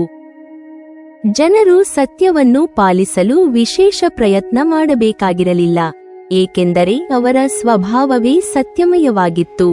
ಮನಸ್ಸಿನಲ್ಲಿ ಕಪಟವಿರಲಿಲ್ಲ, ಮಾತಿನಲ್ಲಿ ಅಸತ್ಯವಿರಲಿಲ್ಲ, ವರ್ತನೆಯಲ್ಲಿ ಮೋಸವಿರಲಿಲ್ಲ. ಪ್ರತಿಯೊಬ್ಬರೂ ಇನ್ನೊಬ್ಬರ ಸುಖವನ್ನು ತಮ್ಮ ಸುಖವೆಂದು ಭಾವಿಸುತ್ತಿದ್ದರು, ಪರೋಪಕಾರವನ್ನು ತಮ್ಮ ಕರ್ತವ್ಯವೆಂದು ತಿಳಿದು ಬದುಕುತ್ತಿದ್ದರು. ಅರಣ್ಯಗಳಲ್ಲಿ ವಾಸಿಸುತ್ತಿದ್ದ ಮಹರ್ಷಿಗಳಿಂದ ಹಿಡಿದು ಗ್ರಾಮಗಳಲ್ಲಿ ವಾಸಿಸುತ್ತಿದ್ದ ಸಾಮಾನ್ಯ ಜನರ ತನಕ ಎಲ್ಲರೂ ಧರ್ಮವನ್ನು ತಮ್ಮ ಉಸಿರಿನಂತೆ ಅನುಸರಿಸುತ್ತಿದ್ದರು. ಅವರ ಆಹಾರವು ಶುದ್ಧವಾಗಿತ್ತು, ಆಲೋಚನೆಗಳು ನಿರ್ಮಲವಾಗಿದ್ದವು, ಜೀವನವು ನಿಯಮಬದ್ಧವಾಗಿತ್ತು. ಮಳೆ ಸಮಯಕ್ಕೆ ಸರಿಯಾಗಿ ಸುರಿಯುತ್ತಿತ್ತು, ಭೂಮಿಯು ಸಮೃದ್ಧವಾದ ಧಾನ್ಯವನ್ನು ನೀಡುತ್ತಿತ್ತು, ನದಿಗಳು ವರ್ಷಪೂರ್ತಿ ಜಲದಿಂದ ತುಂಬಿ ಹರಿಯುತ್ತಿದ್ದವು, ಮರಗಳು ಸಕಾಲದಲ್ಲಿ ಫಲಪುಷ್ಪಗಳಿಂದ ಕಂಗೊಳಿಸುತ್ತಿದ್ದವು. ಪ್ರಾಣಿಗಳು ಪರಸ್ಪರ ಹಿಂಸೆಯನ್ನು ತೊರೆದು ಶಾಂತಿಯುತವಾಗಿ ಬದುಕುತ್ತಿದ್ದವು. ಪ್ರಕೃತಿಯ ಪ್ರತಿಯೊಂದು ಅಂಶವೂ ಧರ್ಮದೊಂದಿಗೆ ಹೊಂದಾಣಿಕೆಯನ್ನು ಹೊಂದಿದ್ದ ಕಾರಣ ಆ ಯುಗವು ಸ್ವರ್ಗದಂತೆಯೇ ಅನುಭವವಾಗುತ್ತಿತ್ತು. ಜನರು ದೀರ್ಘಾಯುಷ್ಯರು, ರೋಗರಹಿತರು, ಬಲಶಾಲಿಗಳು ಮತ್ತು ಜ್ಞಾನಿಗಳಾಗಿದ್ದರು. ಅವರ ದೇಹಬಲ ಮತ್ತು ಮನೋಬಲ ಎರಡೂ ಸಮಾನವಾಗಿ ವೃದ್ಧಿಯಾಗಿದ್ದವು. ಅವರು ಯೋಗಾಭ್ಯಾಸ, ಧ್ಯಾನ, ಜಪ, ತಪಸ್ಸು ಮತ್ತು ಭಗವಂತನ ಆರಾಧನೆಯಲ್ಲಿ ನಿರಂತರವಾಗಿ ನಿರತರಾಗಿದ್ದು, ಅಲ್ಪ ಪ್ರಯತ್ನದಿಂದಲೇ ಮಹತ್ತರ ಆತ್ಮಸಾಕ್ಷಾತ್ಕಾರವನ್ನು ಪಡೆಯುತ್ತಿದ್ದರು. ಅವರ ಜೀವನದಲ್ಲಿ ಲೋಭ, ಅಹಂಕಾರ, ಅಸೂಯೆ ಮತ್ತು ಕ್ರೋಧಕ್ಕೆ ಅವಕಾಶವೇ ಇರಲಿಲ್ಲ. ಅವರು ತಮ್ಮ ಕರ್ಮವನ್ನು ಫಲಾಪೇಕ್ಷೆಯಿಲ್ಲದೆ ನೆರವೇರಿಸುತ್ತಿದ್ದರು. ಆದ್ದರಿಂದ ಅವರ ಮನಸ್ಸು ಸದಾ ಪ್ರಶಾಂತವಾಗಿರುತ್ತಿತ್ತು. ಮುಂದೆ ಸೂತ ಮಹರ್ಷಿಗಳು ತ್ರೇತಾಯುಗದ ಸ್ವರೂಪವನ್ನು ಸೂಚಿಸುತ್ತಾ ಹೇಳಿದರು. ಕಾಲವು ತನ್ನ ಅನಿವಾರ್ಯ ಚಲನೆಯಿಂದ ಮುಂದುವರಿದಾಗ ಕೃತಯುಗದ ನಂತರ ತ್ರೇತಾಯುಗವು ಉದಯಿಸುತ್ತದೆ. ಆ ಸಮಯದಲ್ಲಿ ಧರ್ಮವು ತನ್ನ ಒಂದು ಪಾದವನ್ನು ಕಳೆದುಕೊಂಡು 3 ಪಾದಗಳ ಮೇಲೆ ಸ್ಥಿರವಾಗಿರುತ್ತದೆ. ಧರ್ಮವು ಇನ್ನೂ ಮಹಿಮೆಯಿಂದ ಪ್ರಕಾಶಿಸುತ್ತಿದ್ದರೂ ಮಾನವನ ಮನಸ್ಸಿನಲ್ಲಿ ಆಸೆ ಮತ್ತು ಸ್ವಾಮಿತ್ವದ ಭಾವನೆ ನಿಧಾನವಾಗಿ ಮೂಡಲು ಆರಂಭಿಸುತ್ತದೆ. ಯಜ್ಞಯಾಗಾದಿಗಳ ಪ್ರಾಮುಖ್ಯತೆ ಹೆಚ್ಚಾಗುತ್ತದೆ. ರಾಜರು ಧರ್ಮವನ್ನು ರಕ್ಷಿಸುವ ಹೊಣೆಗಾರಿಕೆಯನ್ನು ಸ್ವೀಕರಿಸುತ್ತಾರೆ. ಸಮಾಜವು ಹೆಚ್ಚು ಸಂಘಟಿತವಾಗುತ್ತದೆ. ಆದರೆ ಮಾನವನ ಅಂತರಂಗದಲ್ಲಿ ಸ್ವಲ್ಪ ಸ್ವಾರ್ಥದ ಬೀಜಗಳು ಮೊಳೆಯಲು ಆರಂಭಿಸುತ್ತವೆ. ಆದಾಗ್ಯೂ ಧರ್ಮದ ಬಲವು ಇನ್ನೂ ದೃಢವಾಗಿರುವುದರಿಂದ ಆಸೆಗಳು ನಿಯಂತ್ರಣದಲ್ಲೇ ಇರುತ್ತವೆ. ಪ್ರಜೆಗಳು ತಮ್ಮ ರಾಜರನ್ನು ತಂದೆಯಂತೆ ಗೌರವಿಸುತ್ತಾರೆ. ರಾಜರು ತಮ್ಮ ಪ್ರಜೆಗಳನ್ನು ಮಕ್ಕಳಂತೆ ರಕ್ಷಿಸುತ್ತಾರೆ. ಋಷಿಗಳು ಯಜ್ಞಗಳನ್ನು ನಡೆಸಿ ಲೋಕಕ್ಷೇಮಕ್ಕಾಗಿ ಪ್ರಾರ್ಥಿಸುತ್ತಾರೆ. ಬ್ರಾಹ್ಮಣರು ವೇದಾಧ್ಯಯನದಲ್ಲಿ ನಿರತರಾಗಿರುತ್ತಾರೆ. ಕ್ಷತ್ರಿಯರು ಧರ್ಮರಕ್ಷಣೆಗೆ ತಮ್ಮ ಜೀವವನ್ನೇ ಅರ್ಪಿಸುತ್ತಾರೆ. ವೈಶ್ಯರು ಕೃಷಿ, ಗೋಸಂರಕ್ಷಣೆ ಮತ್ತು ವ್ಯಾಪಾರವನ್ನು ಸತ್ಯನಿಷ್ಠೆಯಿಂದ ನಡೆಸುತ್ತಾರೆ. ಶೂದ್ರರು ಸೇವೆಯನ್ನು ಭಕ್ತಿಯಿಂದ ನಿರ್ವಹಿಸುತ್ತಾರೆ. ಸಮಾಜದಲ್ಲಿ ಪರಸ್ಪರ ಸಹಕಾರವು ಹೆಚ್ಚಾಗಿರುತ್ತದೆ. ಧರ್ಮದ ಬೆಳಕು ಸ್ವಲ್ಪ ಮಂದವಾದರೂ ಅದರ ಉಷ್ಣತೆ ಇನ್ನೂ ಎಲ್ಲರನ್ನೂ ರಕ್ಷಿಸುತ್ತಿರುತ್ತದೆ. ಅನಂತರ ಕಾಲವು ಮತ್ತಷ್ಟು ಮುಂದುವರಿದಾಗ ದ್ವಾಪರಯುಗವು ಪ್ರಾರಂಭವಾಗುತ್ತದೆ. ಧರ್ಮವು 2 ಪಾದಗಳ ಮೇಲೆ ಮಾತ್ರ ಉಳಿಯುತ್ತದೆ: ಸತ್ಯ ಮತ್ತು ಅಸತ್ಯ, ಧರ್ಮ ಮತ್ತು ಅಧರ್ಮ, ಶಾಂತಿ ಮತ್ತು ಸಂಘರ್ಷ, ಕರುಣೆ ಮತ್ತು ಕ್ರೋಧ. ಇವೆಲ್ಲವೂ ಒಂದೇ ಸಮಾಜದಲ್ಲಿ ಜೊತೆಯಾಗಿ ಕಾಣಿಸಿಕೊಳ್ಳುತ್ತವೆ. ಜನರು ಧರ್ಮವನ್ನು ಗೌರವಿಸುತ್ತಾರೆ, ಆದರೆ ಅದನ್ನು ಪಾಲಿಸುವಲ್ಲಿ ಅಲಕ್ಷ್ಯವೂ ತೋರಿಸುತ್ತಾರೆ. ರಾಜರು ಧರ್ಮಕ್ಕಾಗಿ ಯುದ್ಧ ಮಾಡುವುದರ ಜೊತೆಗೆ ರಾಜ್ಯ ವಿಸ್ತಾರಕ್ಕಾಗಿ ಸಹ ಸಂಘರ್ಷ ನಡೆಸುತ್ತಾರೆ. ಶಾಸ್ತ್ರಾಧ್ಯಯನ ನಡೆಯುತ್ತದೆ, ಆದರೆ ವಾದವಿವಾದಗಳು ಹೆಚ್ಚಾಗುತ್ತವೆ. ಯಜ್ಞಗಳು ನಡೆಯುತ್ತವೆ, ಆದರೆ ಕೆಲವೊಮ್ಮೆ ಕೀರ್ತಿಯ ಆಸೆಯು ಅವುಗಳಲ್ಲಿ ಸೇರಿಕೊಳ್ಳುತ್ತದೆ. ಮಾನವನ ಮನಸ್ಸು ದೃಢವಾಗಿದ್ದರೂ ಚಂಚಲತೆಯೂ ಹೆಚ್ಚಾಗುತ್ತದೆ. ಇದೇ ಕಾಲದಲ್ಲಿ ಮಹಾನ್ ವೀರರು, ಮಹಾನ್ ಋಷಿಗಳು, ಮಹಾನ್ ರಾಜರು ಮತ್ತು ಮಹಾನ್ ಸಂಘರ್ಷಗಳು ಲೋಕದಲ್ಲಿ ಕಾಣಿಸಿಕೊಳ್ಳುತ್ತವೆ. ಧರ್ಮ ಮತ್ತು ಅಧರ್ಮಗಳ ನಡುವಿನ ಮಹಾಸಂಗ್ರಾಮಗಳು ಈ ಯುಗದ ಪ್ರಮುಖ ಲಕ್ಷಣಗಳಾಗುತ್ತವೆ. ಮಾನವನು ತನ್ನ ಅಂತರಂಗದಲ್ಲೇ ನಿರಂತರ ಹೋರಾಟವನ್ನು ಅನುಭವಿಸುತ್ತಾನೆ. ಆದರೂ ಭಗವಂತನ ಕೃಪೆಯಿಂದ ಧರ್ಮವು ಸಂಪೂರ್ಣವಾಗಿ ಅಳಿದು ಹೋಗುವುದಿಲ್ಲ. ಅದನ್ನು ಆಶ್ರಯಿಸುವವರು ಇನ್ನೂ ಲೋಕಕ್ಕೆ ಆದರ್ಶರಾಗಿಯೇ ಉಳಿಯುತ್ತಾರೆ. ಆದರೆ ಓ ಮಹಾಮುನಿಗಳೇ, ದ್ವಾಪರಯುಗದ ಅಂತ್ಯದೊಂದಿಗೆ ಕಲಿಯುಗವು ಉದಯಿಸುತ್ತದೆ. ಈ ಯುಗದಲ್ಲಿ ಧರ್ಮವು ಕೇವಲ 1 ಪಾದದ ಮೇಲೆ ಮಾತ್ರ ಉಳಿಯುತ್ತದೆ. ಸತ್ಯವು ವಿರಳವಾಗುತ್ತದೆ, ಲೋಭವು ಹೆಚ್ಚಾಗುತ್ತದೆ, ಅಸತ್ಯವು ಸಾಮಾನ್ಯವಾಗುತ್ತದೆ. ಮನುಷ್ಯನು ತನ್ನ ಇಂದ್ರಿಯಗಳ ಆಸೆಗಳಿಗೆ ಹೆಚ್ಚು ಒಳಗಾಗುತ್ತಾನೆ. ಆಯುಷ್ಯವು ಕ್ರಮೇಣ ಕಡಿಮೆಯಾಗುತ್ತದೆ, ದೇಹಬಲ ಕ್ಷೀಣಿಸುತ್ತದೆ, ಮನಸ್ಸಿನ ಸ್ಥಿರತೆ ದುರ್ಬಲಗೊಳ್ಳುತ್ತದೆ. ಕುಟುಂಬಗಳಲ್ಲಿ ಭಿನ್ನಾಭಿಪ್ರಾಯಗಳು ಹೆಚ್ಚಾಗುತ್ತವೆ. ಸಮಾಜದಲ್ಲಿ ಸ್ಪರ್ಧೆ, ಅಹಂಕಾರ ಮತ್ತು ಸ್ವಾರ್ಥವು ಬಲಗೊಳ್ಳುತ್ತವೆ. ಆದರೂ ಇದೇ ಕಲಿಯುಗದಲ್ಲಿ ಒಂದು ಅಪೂರ್ವವಾದ ರಹಸ್ಯವಿದೆ. ಇತರ ಯುಗಗಳಲ್ಲಿ ದೀರ್ಘ ತಪಸ್ಸು, ಮಹಾಯಜ್ಞಗಳು ಮತ್ತು ಕಠಿಣ ಸಾಧನೆಗಳಿಂದ ಲಭಿಸುವ ಪುಣ್ಯವನ್ನು ಈ ಯುಗದಲ್ಲಿ ಭಗವನ್ನಾಮಸ್ಮರಣೆ, ನಿಷ್ಕಪಟ ಭಕ್ತಿ, ಸತ್ಸಂಗ ಮತ್ತು ಸತ್ಪ್ರವೃತ್ತಿಯಿಂದಲೂ ಪಡೆಯಬಹುದು. ಆದ್ದರಿಂದ ಕಲಿಯುಗವು ದೋಷಗಳಿಂದ ಕೂಡಿದ್ದರೂ ಭಕ್ತಿಯ ಮೂಲಕ ಮೋಕ್ಷವನ್ನು ಸುಲಭವಾಗಿ ಸಾಧಿಸಬಹುದಾದ ಮಹಾ ಅವಕಾಶವನ್ನು ಒಳಗೊಂಡಿದೆ. ಈ ಯುಗದ ನಿಜವಾದ ಮಹಿಮೆಯನ್ನು ಅರಿಯುವವರು ನಿರಾಶರಾಗುವುದಿಲ್ಲ, ಬದಲಾಗಿ ಧರ್ಮವನ್ನು ಇನ್ನಷ್ಟು ಬಲವಾಗಿ ಹಿಡಿದುಕೊಳ್ಳುತ್ತಾರೆ. ಸೂತ ಮಹರ್ಷಿಗಳ ಈ ಗಂಭೀರ ವಚನಗಳನ್ನು ಆಲಿಸಿದ ಶೌನಕಾದಿ ಋಷಿಗಳ ಹೃದಯಗಳು ಭಕ್ತಿಯಿಂದ ತುಂಬಿದವು. ಕಾಲದ ಚಲನೆ ಎಷ್ಟೇ ಬದಲಾಗಿದರೂ ಪರಮಾತ್ಮನ ಕೃಪೆ ಮತ್ತು ಧರ್ಮದ ಮಾರ್ಗವು ಎಂದಿಗೂ ನಾಶವಾಗುವುದಿಲ್ಲ ಎಂಬ ಸತ್ಯವು ಅವರ ಅಂತರಂಗದಲ್ಲಿ ಮತ್ತಷ್ಟು ದೃಢವಾಯಿತು. ಅವರು ಸೂತ ಮಹರ್ಷಿಗಳತ್ತ ಗೌರವದಿಂದ ದೃಷ್ಟಿ ಹರಿಸಿ, ಮುಂದಿನ ಯುಗಗಳ ವಿಶೇಷ ಸ್ವರೂಪ, ಅವುಗಳಲ್ಲಿನ ಮಾನವರ ಆಯು ಪ್ರಮಾಣ, ಬಲ, ಗುಣಗಳು ಮತ್ತು ಜೀವನ ವಿಧಾನದ ಕುರಿತು ಇನ್ನಷ್ಟು ವಿವರವಾಗಿ ತಿಳಿದುಕೊಳ್ಳುವ ಅಪೇಕ್ಷೆಯಿಂದ ಮೌನವಾಗಿ ಕುಳಿತರು. ಸೂತ ಮಹರ್ಷಿಗಳು ಅವರ ಮನಸ್ಸಿನ ಜಿಜ್ಞಾಸೆಯನ್ನು ಅರಿತು ಮೊದಲು ಕೃತಯುಗದ ಪರಿಪೂರ್ಣ ಮಹಿಮೆಯನ್ನು ವಿಶದವಾಗಿ ನಿರೂಪಿಸಲು ಸಿದ್ಧರಾದರು. ಸೂತ ಮಹರ್ಷಿಗಳು ಶೌನಕಾದಿ ಮಹಾಮುನಿಗಳ ಮುಖಗಳನ್ನು ಅವಲೋಕಿಸುತ್ತಾ ಅವರ ಹೃದಯಗಳಲ್ಲಿ ಕೃತಯುಗದ ಮಹಿಮೆಯನ್ನು ತಿಳಿದುಕೊಳ್ಳುವ ಗಾಢವಾದ ಆಸೆಯನ್ನು ಕಂಡು ಅತ್ಯಂತ ಮಧುರವಾದ ಹಾಗೂ ಗಂಭೀರವಾದ ಸ್ವರದಲ್ಲಿ ಹೀಗೆ ಹೇಳಲು ಆರಂಭಿಸಿದರು. ಓ ಮಹಾಭಾಗ ಋಷಿಗಳೇ, ಈಗ ನಾನು ಕಾಲಚಕ್ರದ ಮೊದಲನೆಯ ಅವಸ್ಥೆಯಾದ ಕೃತಯುಗದ ದಿವ್ಯ ಸ್ವರೂಪವನ್ನು ವಿವರಿಸುತ್ತೇನೆ. ಈ ಯುಗವನ್ನು ಸತ್ಯಯುಗವೆಂದು ಕರೆಯುವುದು ಕೇವಲ ಒಂದು ಹೆಸರು ಅಲ್ಲ, ಅದು ಅದರ ನಿಜವಾದ ಸ್ವಭಾವವನ್ನು ಸೂಚಿಸುತ್ತದೆ. ಆ ಕಾಲದಲ್ಲಿ ಸತ್ಯವೇ ಜೀವನದ ಉಸಿರಾಗಿತ್ತು, ಧರ್ಮವೇ ಸಮಾಜದ ಆಧಾರವಾಗಿತ್ತು. ಭಗವಂತನ ಸ್ಮರಣೆಯೇ ಪ್ರತಿಯೊಬ್ಬರ ಮನಸ್ಸಿನ ಸಹಜ ಸ್ಥಿತಿಯಾಗಿತ್ತು.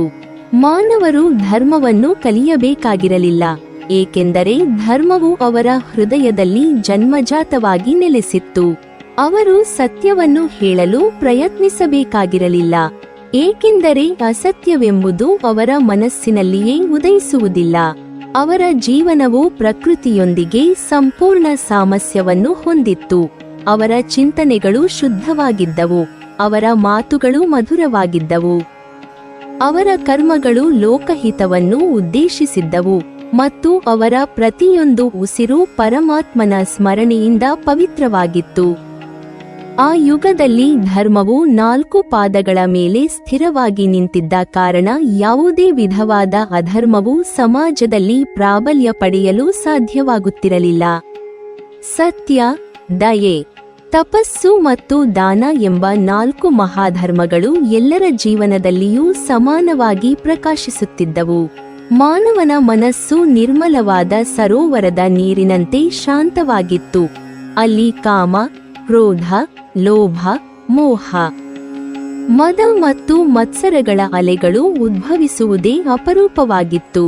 ಆ ಕಾಲದಲ್ಲಿ ಜನರ ಜನ್ಮವು ಅತ್ಯಂತ ಪವಿತ್ರವಾಗಿತ್ತು. ಬ್ರಾಹ್ಮಣರು, ಕ್ಷತ್ರಿಯರು ಮತ್ತು ವೈಶ್ಯರು ತಮ್ಮ ತಮ್ಮ ವರ್ಣಧರ್ಮಕ್ಕೆ ತಕ್ಕ ಗುಣಗಳೊಂದಿಗೆ ಜನಿಸುತ್ತಿದ್ದರು ಎಂದು ಮಹರ್ಷಿಗಳು ವಿವರಿಸಿದ್ದಾರೆ. ಬ್ರಾಹ್ಮಣರಲ್ಲಿ ವೇದಜ್ಞಾನದ ಪ್ರಕಾಶವು ಸಹಜವಾಗಿ ಅರಳುತ್ತಿತ್ತು. ಅವರಿಗೆ ವೇದಗಳನ್ನು ಅಧ್ಯಯನ ಮಾಡಲು ಹೆಚ್ಚಿನ ಪ್ರಯತ್ನದ ಅಗತ್ಯವಿರಲಿಲ್ಲ, ಏಕೆಂದರೆ ಅವರ ಮನಸ್ಸುಗಳು ಅತಿಶುದ್ಧವಾಗಿದ್ದ ಕಾರಣ ಜ್ಞಾನವು ಸುಲಭವಾಗಿ ಪ್ರಕಟವಾಗುತ್ತಿತ್ತು. ಅವರು ಬ್ರಹ್ಮತತ್ವವನ್ನು ಚಿಂತಿಸುತ್ತಿದ್ದರು, ಯಜ್ಞಯಾಗಗಳನ್ನು ನಿರ್ವಹಿಸುತ್ತಿದ್ದರು, ದೇವತೆಗಳ ಆರಾಧನೆಯನ್ನು ನಿಷ್ಕಾಮ ಭಾವದಿಂದ ನೆರವೇರಿಸುತ್ತಿದ್ದರು ಮತ್ತು ಲೋಕಕ್ಕೆ ಧರ್ಮದ ಮಾರ್ಗವನ್ನು ಬೋಧಿಸುತ್ತಿದ್ದರು. ಅವರ ವಾಣಿಯು ಅಮೃತದಂತೆ ಮಧುರವಾಗಿತ್ತು. ಅವರ ಕೋಪವು ಕ್ಷಣ ಮಾತ್ರವೂ ಉಳಿಯುತ್ತಿರಲಿಲ್ಲ. ಅವರ ಆಶೀರ್ವಾದವು ಸತ್ಯ ಸಂಕಲ್ಪದಿಂದ ಕೂಡಿದ್ದ ಕಾರಣ ತಕ್ಷಣವೇ ಫಲಿಸುತ್ತಿತ್ತು. ಅವರು ಅಹಂಕಾರವನ್ನು ಸಂಪೂರ್ಣವಾಗಿ ತ್ಯಜಿಸಿ ಜ್ಞಾನವನ್ನು ಲೋಕಕ್ಷೇಮಕ್ಕಾಗಿ ಬಳಸುತ್ತಿದ್ದರು. ವೇದಮಂತ್ರಗಳ ಘೋಷದಿಂದ ಅವರ ಆಶ್ರಮಗಳು ಸದಾ ಪವಿತ್ರವಾಗಿದ್ದವು. ಅವರ ಜೀವನದಲ್ಲಿ ವೈಭವಕ್ಕಿಂತ ವೈರಾಗ್ಯವೇ ಮುಖ್ಯವಾಗಿತ್ತು ಮತ್ತು ಅವರ ಸಂಪತ್ತು ಕೇವಲ ಜ್ಞಾನ, ತಪಸ್ಸು ಮತ್ತು ಭಕ್ತಿ ಮಾತ್ರವಾಗಿತ್ತು. ಕ್ಷತ್ರಿಯರು ಆ ಕಾಲದಲ್ಲಿ ಅಪಾರ ಶೌರ್ಯ, ಧೈರ್ಯ, ಕರುಣೆ ಮತ್ತು ಕರ್ತವ್ಯನಿಷ್ಠೆಯ ಮೂರ್ತಿಗಳಾಗಿದ್ದರು. ಅವರು ಶಸ್ತ್ರವನ್ನು ಹಿಡಿಯುವುದು ವಿಜಯಕ್ಕಾಗಿ ಅಲ್ಲ, ಧರ್ಮದ ರಕ್ಷಣೆಗೆ ಮಾತ್ರ. ಅವರ ಬಲವು ದೇಹದಲ್ಲಿದ್ದರೂ ಅದರ ಮೇಲೆ ಮನಸ್ಸಿನ ನಿಯಂತ್ರಣ ಸಂಪೂರ್ಣವಾಗಿತ್ತು. ಅವರು ಕೋಪದಿಂದ ಯುದ್ಧ ಮಾಡುತ್ತಿರಲಿಲ್ಲ, ನ್ಯಾಯಕ್ಕಾಗಿ ಯುದ್ಧ ಮಾಡುತ್ತಿದ್ದರು. ಶತ್ರುವನ್ನು ಸೋಲಿಸಿದ ನಂತರವೂ ಅವನ ಮೇಲೆ ಕ್ರೂರತೆ ತೋರಿಸದೆ ಧರ್ಮದ ಮಿತಿಯೊಳಗೆ ನಡೆದುಕೊಳ್ಳುತ್ತಿದ್ದರು. ಅವರ ರಾಜ್ಯದಲ್ಲಿ ಅನ್ಯಾಯಕ್ಕೆ ಸ್ಥಾನವಿರಲಿಲ್ಲ. ಕಳ್ಳತನ, ಮೋಸ, ವಂಚನೆ, ನಿರಪರಾಧಿಗಳ ಮೇಲೆ ದೌರ್ಜನ್ಯ ಇವುಗಳು ಅಪರೂಪವಾಗಿದ್ದವು, ಏಕೆಂದರೆ ರಾಜನ ನ್ಯಾಯನಿಷ್ಠ ಆಡಳಿತವು ಎಲ್ಲರಿಗೂ ಭದ್ರತೆಯನ್ನು ನೀಡುತ್ತಿತ್ತು. ಪ್ರಜೆಗಳು ರಾಜನನ್ನು ಭಯದಿಂದಲ್ಲ, ಪ್ರೀತಿಯಿಂದ ಗೌರವಿಸುತ್ತಿದ್ದರು. ರಾಜನು ತನ್ನನ್ನು ರಾಜ್ಯದ ಮಾಲೀಕನೆಂದು ಭಾವಿಸದೆ ಪರಮಾತ್ಮನ ಪ್ರತಿನಿಧಿಯಾಗಿ ಪ್ರಜೆಯ ಸೇವಕನೆಂದು ಭಾವಿಸುತ್ತಿದ್ದನು. ಅವನು ಪ್ರತಿದಿನ ಋಷಿಗಳ ಸಲಹೆಯನ್ನು ಪಡೆದು ರಾಜ್ಯ ಕಾರ್ಯಗಳನ್ನು ನಿರ್ವಹಿಸುತ್ತಿದ್ದನು. ದಾನ, ಯಜ್ಞ, ಧರ್ಮ ಕಾರ್ಯಗಳು ಮತ್ತು ಪ್ರಜಾಹಿತವೇ ತನ್ನ ಆಡಳಿತದ ಗುರಿಯೆಂದು ತಿಳಿದುಕೊಂಡಿದ್ದನು. ವೈಶ್ಯರು ಕೃಷಿ, ಗೋಸಂರಕ್ಷಣೆ ಮತ್ತು ವ್ಯಾಪಾರವನ್ನು ಅತ್ಯಂತ ಪ್ರಾಮಾಣಿಕತೆಯಿಂದ ನಡೆಸುತ್ತಿದ್ದರು. ಅವರ ವ್ಯಾಪಾರದಲ್ಲಿ ಮೋಸವಿರಲಿಲ್ಲ, ತೂಕದಲ್ಲಿ ವಂಚನೆ ಇರಲಿಲ್ಲ, ಲಾಭದಾಸೆಯು ನ್ಯಾಯದ ಮಿತಿಯನ್ನು ಮೀರುವುದಿಲ್ಲ.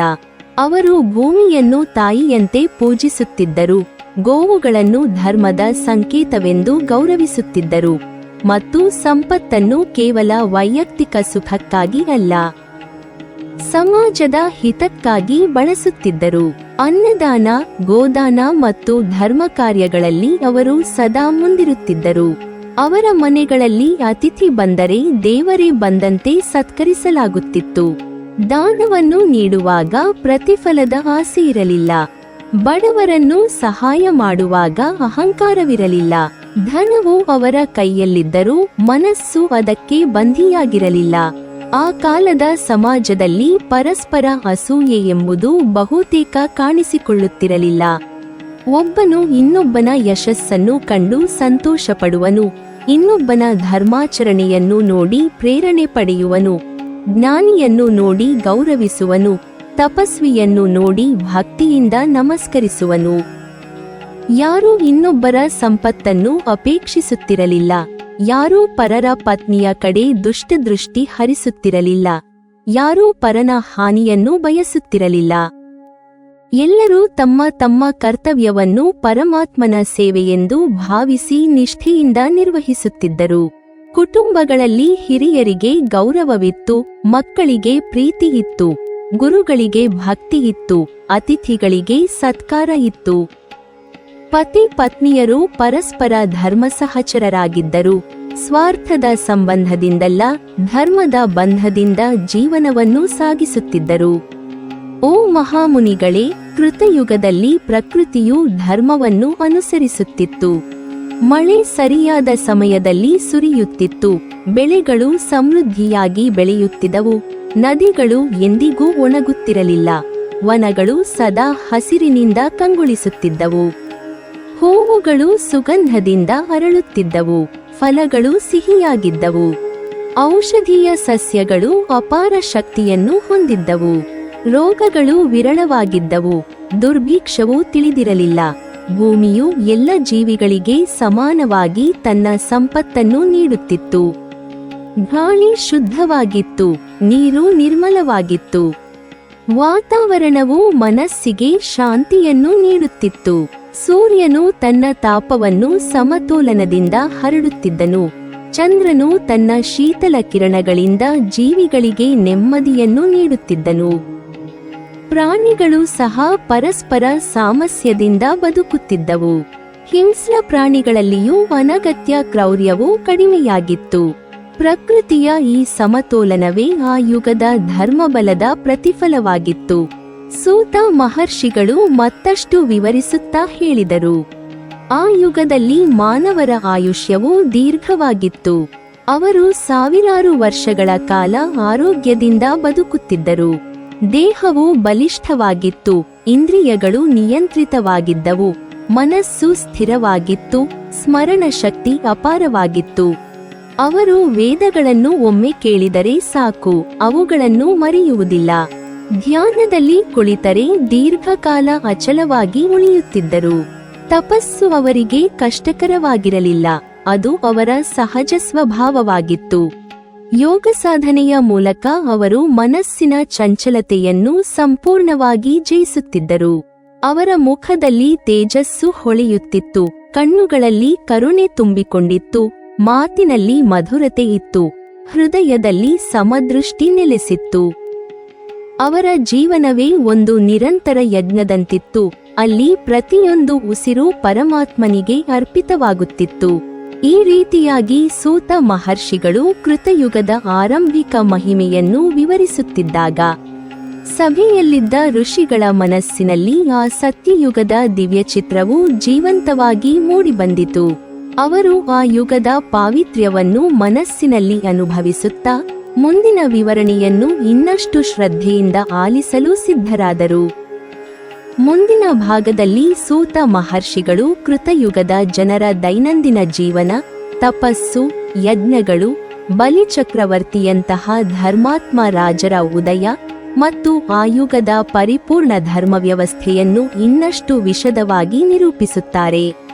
ಸೂತ ಮಹರ್ಷಿಗಳು ತಮ್ಮ ಪ್ರವಚನವನ್ನು ಮುಂದುವರಿಸುತ್ತಾ, ಓ ಶೌನಕಾದಿ ಮಹರ್ಷಿಗಳೇ, ಕೃತಯುಗದ ಮಹಿಮೆಯನ್ನು ಕೇವಲ ಅದರ ದೀರ್ಘಾಯುಷ್ಯ, ಅಪಾರ ಬಲ ಅಥವಾ ಧರ್ಮನಿಷ್ಠ ಜೀವನದಿಂದ ಮಾತ್ರ ಅಳೆಯಲಾಗುವುದಿಲ್ಲ. ಆ ಯುಗದ ನಿಜವಾದ ವೈಭವವು ಮಾನವನ ಅಂತರಂಗದ ಪಾವಿತ್ರ್ಯದಲ್ಲಿತ್ತು. ಹೊರಗೆ ಕಾಣುವ ಐಶ್ವರ್ಯಕ್ಕಿಂತ ಒಳಗೆ ನೆಲೆಸಿದ್ದ ಸತ್ಯವೇ ಆ ಕಾಲದ ಜನರ ಅತ್ಯಂತ ದೊಡ್ಡ ಸಂಪತ್ತಾಗಿತ್ತು. ಮಾನವನ ಮನಸ್ಸಿನಲ್ಲಿ ಯಾವ ಆಲೋಚನೆ ಉದಯಿಸುತ್ತಿತ್ತೋ ಅದು ಧರ್ಮಕ್ಕೆ ಅನುಗುಣವಾಗಿರುತ್ತಿತ್ತು. ಮಾತಿನಲ್ಲಿ ಹೊರಹೊಮ್ಮುವ ಪ್ರತಿಯೊಂದು ಪದವೂ ಸತ್ಯದಿಂದ ಕೂಡಿರುತ್ತಿತ್ತು. ಕೈಗಳಿಂದ ನಡೆಯುವ ಪ್ರತಿಯೊಂದು ಕಾರ್ಯವೂ ಲೋಕಹಿತಕ್ಕಾಗಿ ನೆರವೇರುತ್ತಿತ್ತು. ಯಾರೂ ತಮ್ಮ ಕೀರ್ತಿಗಾಗಿ ಧರ್ಮವನ್ನು ಆಚರಿಸುತ್ತಿರಲಿಲ್ಲ. ಯಾರೂ ಪ್ರಶಂಸೆಯನ್ನು ಪಡೆಯುವ ಉದ್ದೇಶದಿಂದ ದಾನ ನೀಡುತ್ತಿರಲಿಲ್ಲ. ಯಾರೂ ತಮ್ಮ ತಪಸ್ಸಿನ ಪ್ರದರ್ಶನ ಮಾಡುತ್ತಿರಲಿಲ್ಲ. ಅವರ ಜೀವನದಲ್ಲಿ ಕಪಟವೆಂಬುದು ಅಸ್ತಿತ್ವದಲ್ಲೇ ಇರಲಿಲ್ಲ. ಮನಸ್ಸು, ವಚನ ಮತ್ತು ಕರ್ಮಗಳ ಏಕತೆ ಅವರ ಜೀವನದ ಪ್ರಮುಖ ಲಕ್ಷಣವಾಗಿತ್ತು. ಯಾರು ಏನು ಯೋಚಿಸುತ್ತಿದ್ದರೋ ಅದನ್ನೇ ಮಾತನಾಡುತ್ತಿದ್ದರು, ಏನು ಮಾತನಾಡುತ್ತಿದ್ದರೋ ಅದನ್ನೇ ಆಚರಿಸುತ್ತಿದ್ದರು. ಈ ಕಾರಣದಿಂದ ಸಮಾಜದಲ್ಲಿ ಪರಸ್ಪರ ನಂಬಿಕೆಯು ಅಚಲವಾಗಿ ನೆಲೆಗೊಂಡಿತ್ತು. ಮೋಸ ಅಥವಾ ಸಂಶಯಕ್ಕೆ ಯಾವುದೇ ಅವಕಾಶ ಇರಲಿಲ್ಲ.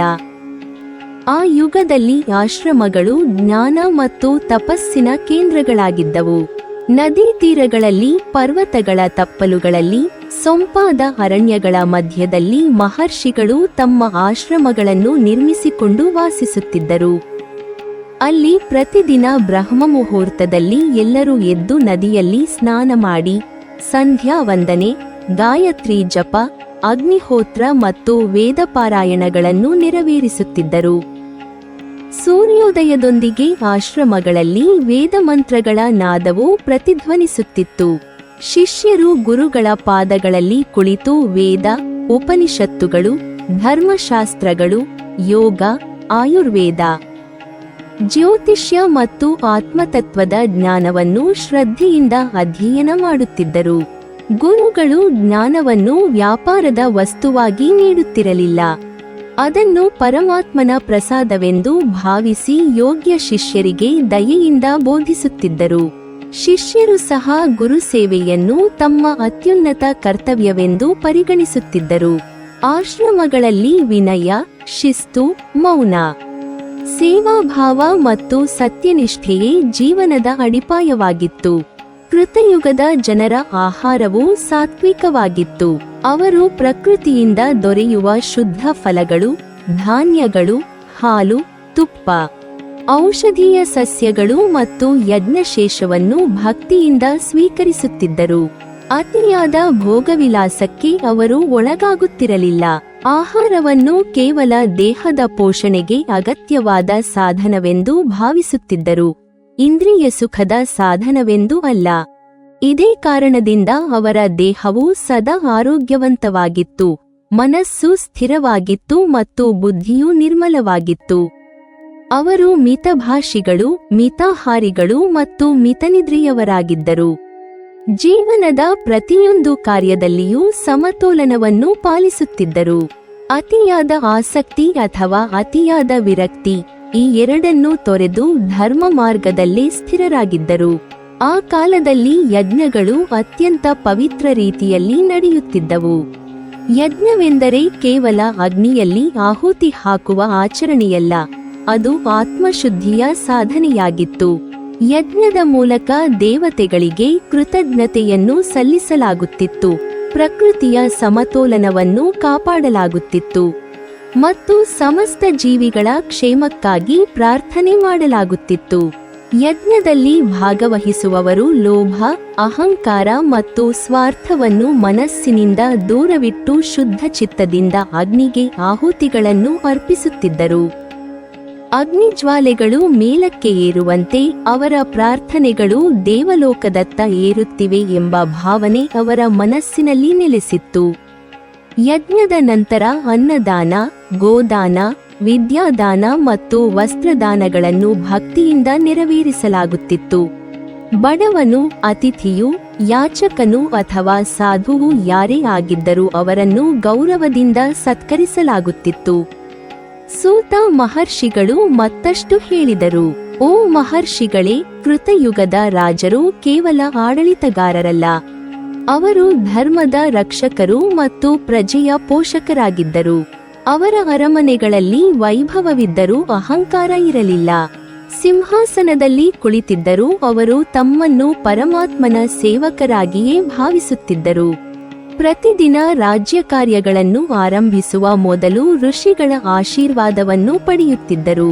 ನ್ಯಾಯವನ್ನು ನಿರ್ಣಯಿಸುವಾಗ ಸ್ವಾರ್ಥ, ಬಂಧುತ್ವ ಅಥವಾ ವೈಷಮ್ಯವನ್ನು ಪರಿಗಣಿಸುತ್ತಿರಲಿಲ್ಲ. ಬಡವನಿಗೂ ಶ್ರೀಮಂತರಿಗೂ ಒಂದೇ ನ್ಯಾಯವನ್ನು ನೀಡುತ್ತಿದ್ದರು. ಧರ್ಮದ ಮಾರ್ಗದಿಂದ ತಪ್ಪಿದವರನ್ನು ಶಿಕ್ಷಿಸುವಾಗಲೂ ದ್ವೇಷದಿಂದಲ್ಲ, ಅವರ ಸುಧಾರಣೆಯ ಉದ್ದೇಶದಿಂದ ನಡೆದುಕೊಳ್ಳುತ್ತಿದ್ದರು. ರಾಜನ ಖಜಾನೆಯಲ್ಲಿದ್ದ ಸಂಪತ್ತನ್ನು ಪ್ರಜೆಗಳ ಹಿತಕ್ಕಾಗಿ ಬಳಸಲಾಗುತ್ತಿತ್ತು. ಕೆರೆಗಳು, ಬಾವಿಗಳು, ಧರ್ಮಶಾಲೆಗಳು, ಯಜ್ಞ ಮಂಟಪಗಳು, ಗೋಶಾಲೆಗಳು ಮತ್ತು ವಿದ್ಯಾಕೇಂದ್ರಗಳನ್ನು ನಿರ್ಮಿಸುವುದು ರಾಜಧರ್ಮದ ಪ್ರಮುಖ ಭಾಗವಾಗಿತ್ತು. ರಾಜರು ತಮ್ಮ ವೈಯಕ್ತಿಕ ಸುಖಕ್ಕಿಂತ ಪ್ರಜೆಗಳ ಸುಖವನ್ನೇ ಮುಖ್ಯವೆಂದು ಭಾವಿಸುತ್ತಿದ್ದರು. ಆ ಕಾಲದಲ್ಲಿ ಅನೇಕ ಧರ್ಮಾತ್ಮ ಮಹಾರಾಜರು ಭೂಮಿಯನ್ನು ಆಳಿದರು. ಅವರಲ್ಲಿ ಬಲಿಯಂತಹ ಮಹಾದಾನಿಗಳು ವಿಶೇಷವಾಗಿ ಪ್ರಸಿದ್ಧರಾದರು. ಬಲಿರಾಜನು ಅಪಾರ ಶೌರ್ಯವನ್ನು ಹೊಂದಿದ್ದರೂ ವಿನಯವನ್ನು ಎಂದಿಗೂ ತೊರೆಯಲಿಲ್ಲ. ಅವನ ದಾನಶೀಲತೆ ಸಮುದ್ರದಷ್ಟು ವಿಶಾಲವಾಗಿತ್ತು. ಯಾರು ಅವನ ಬಳಿಗೆ ಬಂದರೂ ಬರಿಗೈಯಲ್ಲಿ ಹಿಂದಿರುಗುವುದಿಲ್ಲವೆಂದು ಜನರು ನಂಬುತ್ತಿದ್ದರು. ಅವನು ದಾನವನ್ನು ಕೀರ್ತಿಗಾಗಿ ನೀಡಲಿಲ್ಲ, ಧರ್ಮಕ್ಕಾಗಿ ನೀಡಿದನು. ಬ್ರಾಹ್ಮಣರನ್ನು ಗೌರವಿಸಿದನು, ಋಷಿಗಳನ್ನು ಪೂಜಿಸಿದನು, ಪ್ರಜೆಗಳನ್ನು ಮಕ್ಕಳಂತೆ ಕಾಪಾಡಿದನು ಮತ್ತು ತನ್ನ ರಾಜ್ಯವನ್ನು ನ್ಯಾಯದಿಂದ ನಡೆಸಿದನು. ಅವನ ಸಭೆಯಲ್ಲಿ ಜ್ಞಾನಿಗಳಿಗೆ ಉನ್ನತ ಸ್ಥಾನವಿತ್ತು, ಸತ್ಯವಂತರಿಗೆ ಗೌರವವಿತ್ತು, ಧರ್ಮವನ್ನು ಪಾಲಿಸುವವರಿಗೆ ಪ್ರೋತ್ಸಾಹವಿತ್ತು. ಅವನ ಆಡಳಿತದಲ್ಲಿ ಕಳ್ಳತನ, ದೌರ್ಜನ್ಯ ಮತ್ತು ಅನ್ಯಾಯಕ್ಕೆ ಅವಕಾಶವಿರಲಿಲ್ಲ. ಅವನ ಶೌರ್ಯವನ್ನು ದೇವತೆಗಳು ಮೆಚ್ಚುತ್ತಿದ್ದರು. ಅವನ ದಾನಶೀಲತೆಯನ್ನು ಮಹರ್ಷಿಗಳು ಕೊಂಡಾಡುತ್ತಿದ್ದರು. ಕೃತಯುಗದ ಸಮಾಜದಲ್ಲಿ ಸ್ತ್ರೀಯರಿಗೂ ಅತ್ಯುನ್ನತ ಗೌರವವಿತ್ತು. ಅವರು ಗೃಹಧರ್ಮದ ರಕ್ಷಕಿಯರಾಗಿದ್ದರು, ಕುಟುಂಬದ ಶಾಂತಿಯ ಆಧಾರವಾಗಿದ್ದರು, ಪತಿಯ ಧರ್ಮ ಸಹಚರಿಯರಾಗಿದ್ದರು ಮತ್ತು ಮಕ್ಕಳಿಗೆ ಸತ್ಪ್ರವೃತ್ತಿಯನ್ನು ಬೋಧಿಸುವ ಮೊದಲ ಗುರುಗಳಾಗಿದ್ದರು. ಮಾತೃತ್ವವನ್ನು ದೇವತ್ವದ ಸ್ಥಾನದಲ್ಲಿ ಕಾಣಲಾಗುತ್ತಿತ್ತು. ಹಿರಿಯ ಮಹಿಳೆಯರನ್ನು ತಾಯಿಯಂತೆ ಗೌರವಿಸಲಾಗುತ್ತಿತ್ತು. ಬಾಲಕಿಯರನ್ನು ದೇವಿಯ ಸ್ವರೂಪವೆಂದು ಪರಿಗಣಿಸಲಾಗುತ್ತಿತ್ತು. ಕುಟುಂಬದಲ್ಲಿ ಪರಸ್ಪರ ಪ್ರೀತಿ, ವಿಶ್ವಾಸ ಮತ್ತು ಕರ್ತವ್ಯನಿಷ್ಠೆಯು ಗಟ್ಟಿಯಾಗಿ ನೆಲೆಸಿತ್ತು. ಮಕ್ಕಳು ಹಿರಿಯರ ಮಾತನ್ನು ಶ್ರದ್ಧೆಯಿಂದ ಕೇಳುತ್ತಿದ್ದರು. ಹಿರಿಯರು ಮಕ್ಕಳನ್ನು ಧರ್ಮ ಮಾರ್ಗದಲ್ಲಿ ನಡೆಸುತ್ತಿದ್ದರು. ಹೀಗಾಗಿ ಪ್ರತಿಯೊಂದು ಕುಟುಂಬವೂ ಒಂದು ಸಣ್ಣ ಆಶ್ರಮದಂತೆ ಕಾಣುತ್ತಿತ್ತು. ಓ ಮುನಿಶ್ರೇಷ್ಠರೇ, ಆ ಯುಗದಲ್ಲಿ ಭೂಮಿಯು ತನ್ನ ಸಂಪತ್ತನ್ನು ಯಾವುದೇ ಕೊರತೆಯಿಲ್ಲದೆ ನೀಡುತ್ತಿತ್ತು. ರೈತನು ಶ್ರಮಪಟ್ಟು ಕೃಷಿ ಮಾಡಿದರೆ ಭೂಮಿಯು ಬಹಳಷ್ಟು ಧಾನ್ಯವನ್ನು ನೀಡುತ್ತಿತ್ತು. ಗೋವುಗಳು ಸಮೃದ್ಧ ಹಾಲನ್ನು ನೀಡುತ್ತಿದ್ದವು. ನದಿಗಳು ಎಂದಿಗೂ ಒಣಗುತ್ತಿರಲಿಲ್ಲ. ಕಾಡುಗಳಲ್ಲಿ ಔಷಧೀಯ ಸಸ್ಯಗಳು ಅಪಾರವಾಗಿ ಬೆಳೆಯುತ್ತಿದ್ದವು. ಹವಾಮಾನವು ಸಮತೋಲನದಲ್ಲಿದ್ದು ಅತಿಯಾದ ಬಿಸಿಲು ಅಥವಾ ಅತಿಯಾದ ಮಳೆ ಜನರನ್ನು ಕಾಡುತ್ತಿರಲಿಲ್ಲ. ಪ್ರಕೃತಿಯ ಈ ಸಮೃದ್ಧಿಯು ಮಾನವನ ಧರ್ಮನಿಷ್ಠ ಜೀವನದ ಪ್ರತಿಫಲವಾಗಿತ್ತು. ಧರ್ಮವು ಹೆಚ್ಚಿದಲ್ಲಿ ಪ್ರಕೃತಿಯು ಸಂತುಷ್ಟವಾಗುತ್ತದೆ. ಪ್ರಕೃತಿ ಸಂತುಷ್ಟವಾದಲ್ಲಿ ಜೀವಿಗಳ ಜೀವನವು ಸಮೃದ್ಧಿಯಾಗುತ್ತದೆ ಎಂಬುದನ್ನು ಕೃತಯುಗವೇ ಸ್ಪಷ್ಟವಾಗಿ ತೋರಿಸಿತು. ಸೂತ ಮಹರ್ಷಿಗಳು ಈ ರೀತಿಯಾಗಿ ಕೃತಯುಗದ ಮಹಿಮೆಯನ್ನು ವಿವರಿಸುತ್ತಿದ್ದಾಗ ಶೌನಕಾದಿ ಋಷಿಗಳು ತಮ್ಮ ಮನಸ್ಸಿನಲ್ಲಿ ಆ ಸತ್ಯಯುಗದ ದಿವ್ಯ ಚಿತ್ರವನ್ನು ಸ್ಪಷ್ಟವಾಗಿ ಕಾಣತೊಡಗಿದರು. ಧರ್ಮವೇ ಜೀವನವಾಗಿದ್ದ, ಸತ್ಯವೇ ಉಸಿರಾಗಿದ್ದ, ದಾನವೇ ಸಂಪತ್ತಾಗಿದ್ದ, ತಪಸ್ಸೇ ವೈಭವವಾಗಿದ್ದ ಆ ಕಾಲದ ಸ್ಮರಣೆಯಿಂದ ಅವರ ಹೃದಯಗಳು ಭಕ್ತಿಯಿಂದ ತುಂಬಿಕೊಂಡವು. ಅವರು ಇನ್ನಷ್ಟು ಕುತೂಹಲದಿಂದ ಸೂತ ಮಹರ್ಷಿಗಳತ್ತ ದೃಷ್ಟಿ ಹರಿಸಿದರು. ಆಗ ಸೂತ ಮಹರ್ಷಿಗಳು, ಓ ಮಹಾಮುನಿಗಳೇ, ಈಗ ಕಾಲದ ಕ್ರಮದಂತೆ ಕೃತಯುಗವು ಹೇಗೆ ನಿಧಾನವಾಗಿ ತ್ರೇತಾಯುಗಕ್ಕೆ ದಾರಿ ಮಾಡಿಕೊಟ್ಟಿತು, ಧರ್ಮವು ಹೇಗೆ ತನ್ನ ಒಂದು ಪಾದವನ್ನು ಕಳೆದುಕೊಂಡಿತು ಮತ್ತು ತ್ರೇತಾಯುಗದಲ್ಲಿ ಸಮಾಜ, ರಾಜಧರ್ಮ, ಯಜ್ಞ ಪರಂಪರೆ ಹಾಗೂ ಕ್ಷತ್ರಿಯರ ಮಹಿಮೆ ಹೇಗೆ ಪ್ರಕಾಶಿಸಿತು ಎಂಬುದನ್ನು ವಿವರಿಸುತ್ತೇನೆ ಎಂದು ಹೇಳಿ ಮುಂದಿನ ಯುಗದ ಮಹಿಮೆಯನ್ನು ನಿರೂಪಿಸಲು ಸಿದ್ಧರಾದರು. ಸೂತ ಮಹರ್ಷಿಗಳು ಕ್ಷಣಕಾಲ ಮೌನವಾಗಿ ಧ್ಯಾನಮಗ್ನರಾದರು. ಅವರ ಮುಖದಲ್ಲಿ ಅಪೂರ್ವವಾದ ಶಾಂತಿ ಮತ್ತು ದಿವ್ಯತೆ ಪ್ರಕಾಶಿಸುತ್ತಿತ್ತು. ಸಭೆಯಲ್ಲಿದ್ದ ಶೌನಕಾದಿ ಮಹರ್ಷಿಗಳು ಸಂಪೂರ್ಣ ಏಕಾಗ್ರತೆಯಿಂದ ಅವರ ಮುಂದಿನ ವಚನಗಳನ್ನು ಆಲಿಸಲು ಸಿದ್ಧರಾಗಿ ಕುಳಿತಿದ್ದರು. ಯಜ್ಞಕುಂಡದಲ್ಲಿ ಉರಿಯುತ್ತಿದ್ದ ಅಗ್ನಿಜ್ವಾಲೆಗಳು ನಿಧಾನವಾಗಿ ಮೇಲಕ್ಕೆ ಚಿಮ್ಮುತ್ತಿದ್ದವು. ವೇದಮಂತ್ರಗಳ ಪವಿತ್ರ ಪ್ರತಿಧ್ವನಿಯು ಅರಣ್ಯದ ಮೌನದೊಂದಿಗೆ ಬೆರೆತು ಒಂದು ಆಧ್ಯಾತ್ಮಿಕ ವಾತಾವರಣವನ್ನು ನಿರ್ಮಿಸಿತ್ತು. ಆ ಪವಿತ್ರ ಕ್ಷಣದಲ್ಲಿ ಸೂತ ಮಹರ್ಷಿಗಳು ತಮ್ಮ ಕರುಣಾಮಯ ದೃಷ್ಟಿಯನ್ನು ಸಭೆಯ ಮೇಲೆ ಹರಿಸಿ ಹೀಗೆ ಹೇಳಿದರು: ಓ ಮಹಾಭಾಗ ಋಷಿಗಳೇ, ಕಾಲಚಕ್ರವು ಎಂದಿಗೂ ಒಂದೇ ಸ್ಥಿತಿಯಲ್ಲಿ ನಿಲ್ಲುವುದಿಲ್ಲ. ಸೃಷ್ಟಿಯ ಪ್ರತಿಯೊಂದು ವಸ್ತುವಿನಂತೆ ಯುಗಗಳು ತಮ್ಮ ನಿಗದಿತ ಕ್ರಮದಂತೆ ಮುಂದುವರಿಯುತ್ತವೆ. ಕೃತಯುಗದ ಪರಿಪೂರ್ಣ ಧರ್ಮವು ಅನೇಕ ಕಾಲಗಳವರೆಗೆ ಲೋಕವನ್ನು ಪಾವನಗೊಳಿಸಿದ ನಂತರ ಪರಮಾತ್ಮನ ನಿಯಮದಂತೆ ಕಾಲವು ಮುಂದಕ್ಕೆ ಚಲಿಸಿ ತ್ರೇತಾಯುಗದ ಉದಯವಾಯಿತು. ಈ ಬದಲಾವಣೆಯು ಒಂದು ಕ್ಷಣದಲ್ಲಿ ಸಂಭವಿಸಿದುದಲ್ಲ. ಪ್ರಭಾತವು ಹೇಗೆ ನಿಧಾನವಾಗಿ ರಾತ್ರಿಯ ಅಂಧಕಾರವನ್ನು ದೂರ ಮಾಡುತ್ತದೆಯೋ ಹಾಗೆಯೇ ಕೃತಯುಗದ ಅಂತಿಮ ಅವಸ್ಥೆಯಿಂದ ತ್ರೇತಾಯುಗವು ಕ್ರಮೇಣ ತನ್ನ ಸ್ವರೂಪವನ್ನು ವ್ಯಕ್ತಪಡಿಸಿತು. ಧರ್ಮದ ಪ್ರಕಾಶವು ಇನ್ನೂ ದಿವ್ಯವಾಗಿಯೇ ಇತ್ತು, ಆದರೆ ಅದರ ಪೂರ್ಣತೆಯಲ್ಲಿ ಸ್ವಲ್ಪ ಕ್ಷೀಣತೆ ಕಾಣಿಸತೊಡಗಿತು. ಮಹರ್ಷಿಗಳು ಇದನ್ನು ಧರ್ಮದ 4 ಪಾದಗಳಲ್ಲಿ ಒಂದರ ಲೋಪವೆಂದು ವಿವರಿಸಿದ್ದಾರೆ. ಆದಾಗ್ಯೂ ಉಳಿದ 3 ಪಾದಗಳು ಅತ್ಯಂತ ದೃಢವಾಗಿದ್ದುದರಿಂದ ಲೋಕದಲ್ಲಿ ಶಾಂತಿ, ನ್ಯಾಯ ಮತ್ತು ಸತ್ಯದ ಆಳ್ವಿಕೆಯು ಮುಂದುವರಿಯುತ್ತಲೇ ಇತ್ತು. ತ್ರೇತಾಯುಗದಲ್ಲಿ ಮಾನವನ ಜೀವನವು ಇನ್ನೂ ಧರ್ಮಕೇಂದ್ರಿತವಾಗಿಯೇ ಇತ್ತು. ಆದರೆ ಕೃತಯುಗದಲ್ಲಿ ಸಹಜವಾಗಿದ್ದ ಅನೇಕ ಗುಣಗಳನ್ನು ಈಗ ನಿಯಮ, ಶಿಕ್ಷಣ ಮತ್ತು ಸಾಧನೆಯ ಮೂಲಕ ಉಳಿಸಿಕೊಳ್ಳಬೇಕಾದ ಅವಶ್ಯಕತೆ ಉಂಟಾಯಿತು. ಜನರ ಮನಸ್ಸಿನಲ್ಲಿ ಆಸೆ ಎಂಬ ಸೂಕ್ಷ್ಮ ಭಾವನೆ ಮೊಳೆಯತೊಡಗಿತು. ಅದು ಅಧರ್ಮದ ರೂಪದಲ್ಲಿ ಅಲ್ಲ, ಜೀವನದ ಅಗತ್ಯಗಳನ್ನು ಪೂರೈಸುವ ಸಹಜ ಇಚ್ಛೆಯ ರೂಪದಲ್ಲಿ ವ್ಯಕ್ತವಾಗುತ್ತಿತ್ತು. ಆದರೆ ಋಷಿಗಳು ಜನರಿಗೆ ಧರ್ಮದ ಮಿತಿಯೊಳಗೆ ಆಸೆಗಳನ್ನು ನಿಯಂತ್ರಿಸುವ ಮಾರ್ಗವನ್ನು ಬೋಧಿಸುತ್ತಿದ್ದರು. ಹೀಗಾಗಿ ಸಮಾಜದಲ್ಲಿ ಸಮತೋಲನ ಕಾಪಾಡಲ್ಪಟ್ಟಿತು. ಜನರು ಧನವನ್ನು ಸಂಪಾದಿಸುತ್ತಿದ್ದರು, ಆದರೆ ಧರ್ಮವನ್ನು ಬಿಟ್ಟು ಅಲ್ಲ. ಅವರು ರಾಜ್ಯವನ್ನು ವಿಸ್ತರಿಸುತ್ತಿದ್ದರು, ಆದರೆ ನ್ಯಾಯವನ್ನು ಕಳೆದುಕೊಳ್ಳದೆ. ಅವರು ಯಜ್ಞಗಳನ್ನು ನಡೆಸುತ್ತಿದ್ದರು, ಆದರೆ ಕೀರ್ತಿಯ ಆಸೆಯಿಂದಲ್ಲ, ಲೋಕಕ್ಷೇಮದ ಸಂಕಲ್ಪದಿಂದ.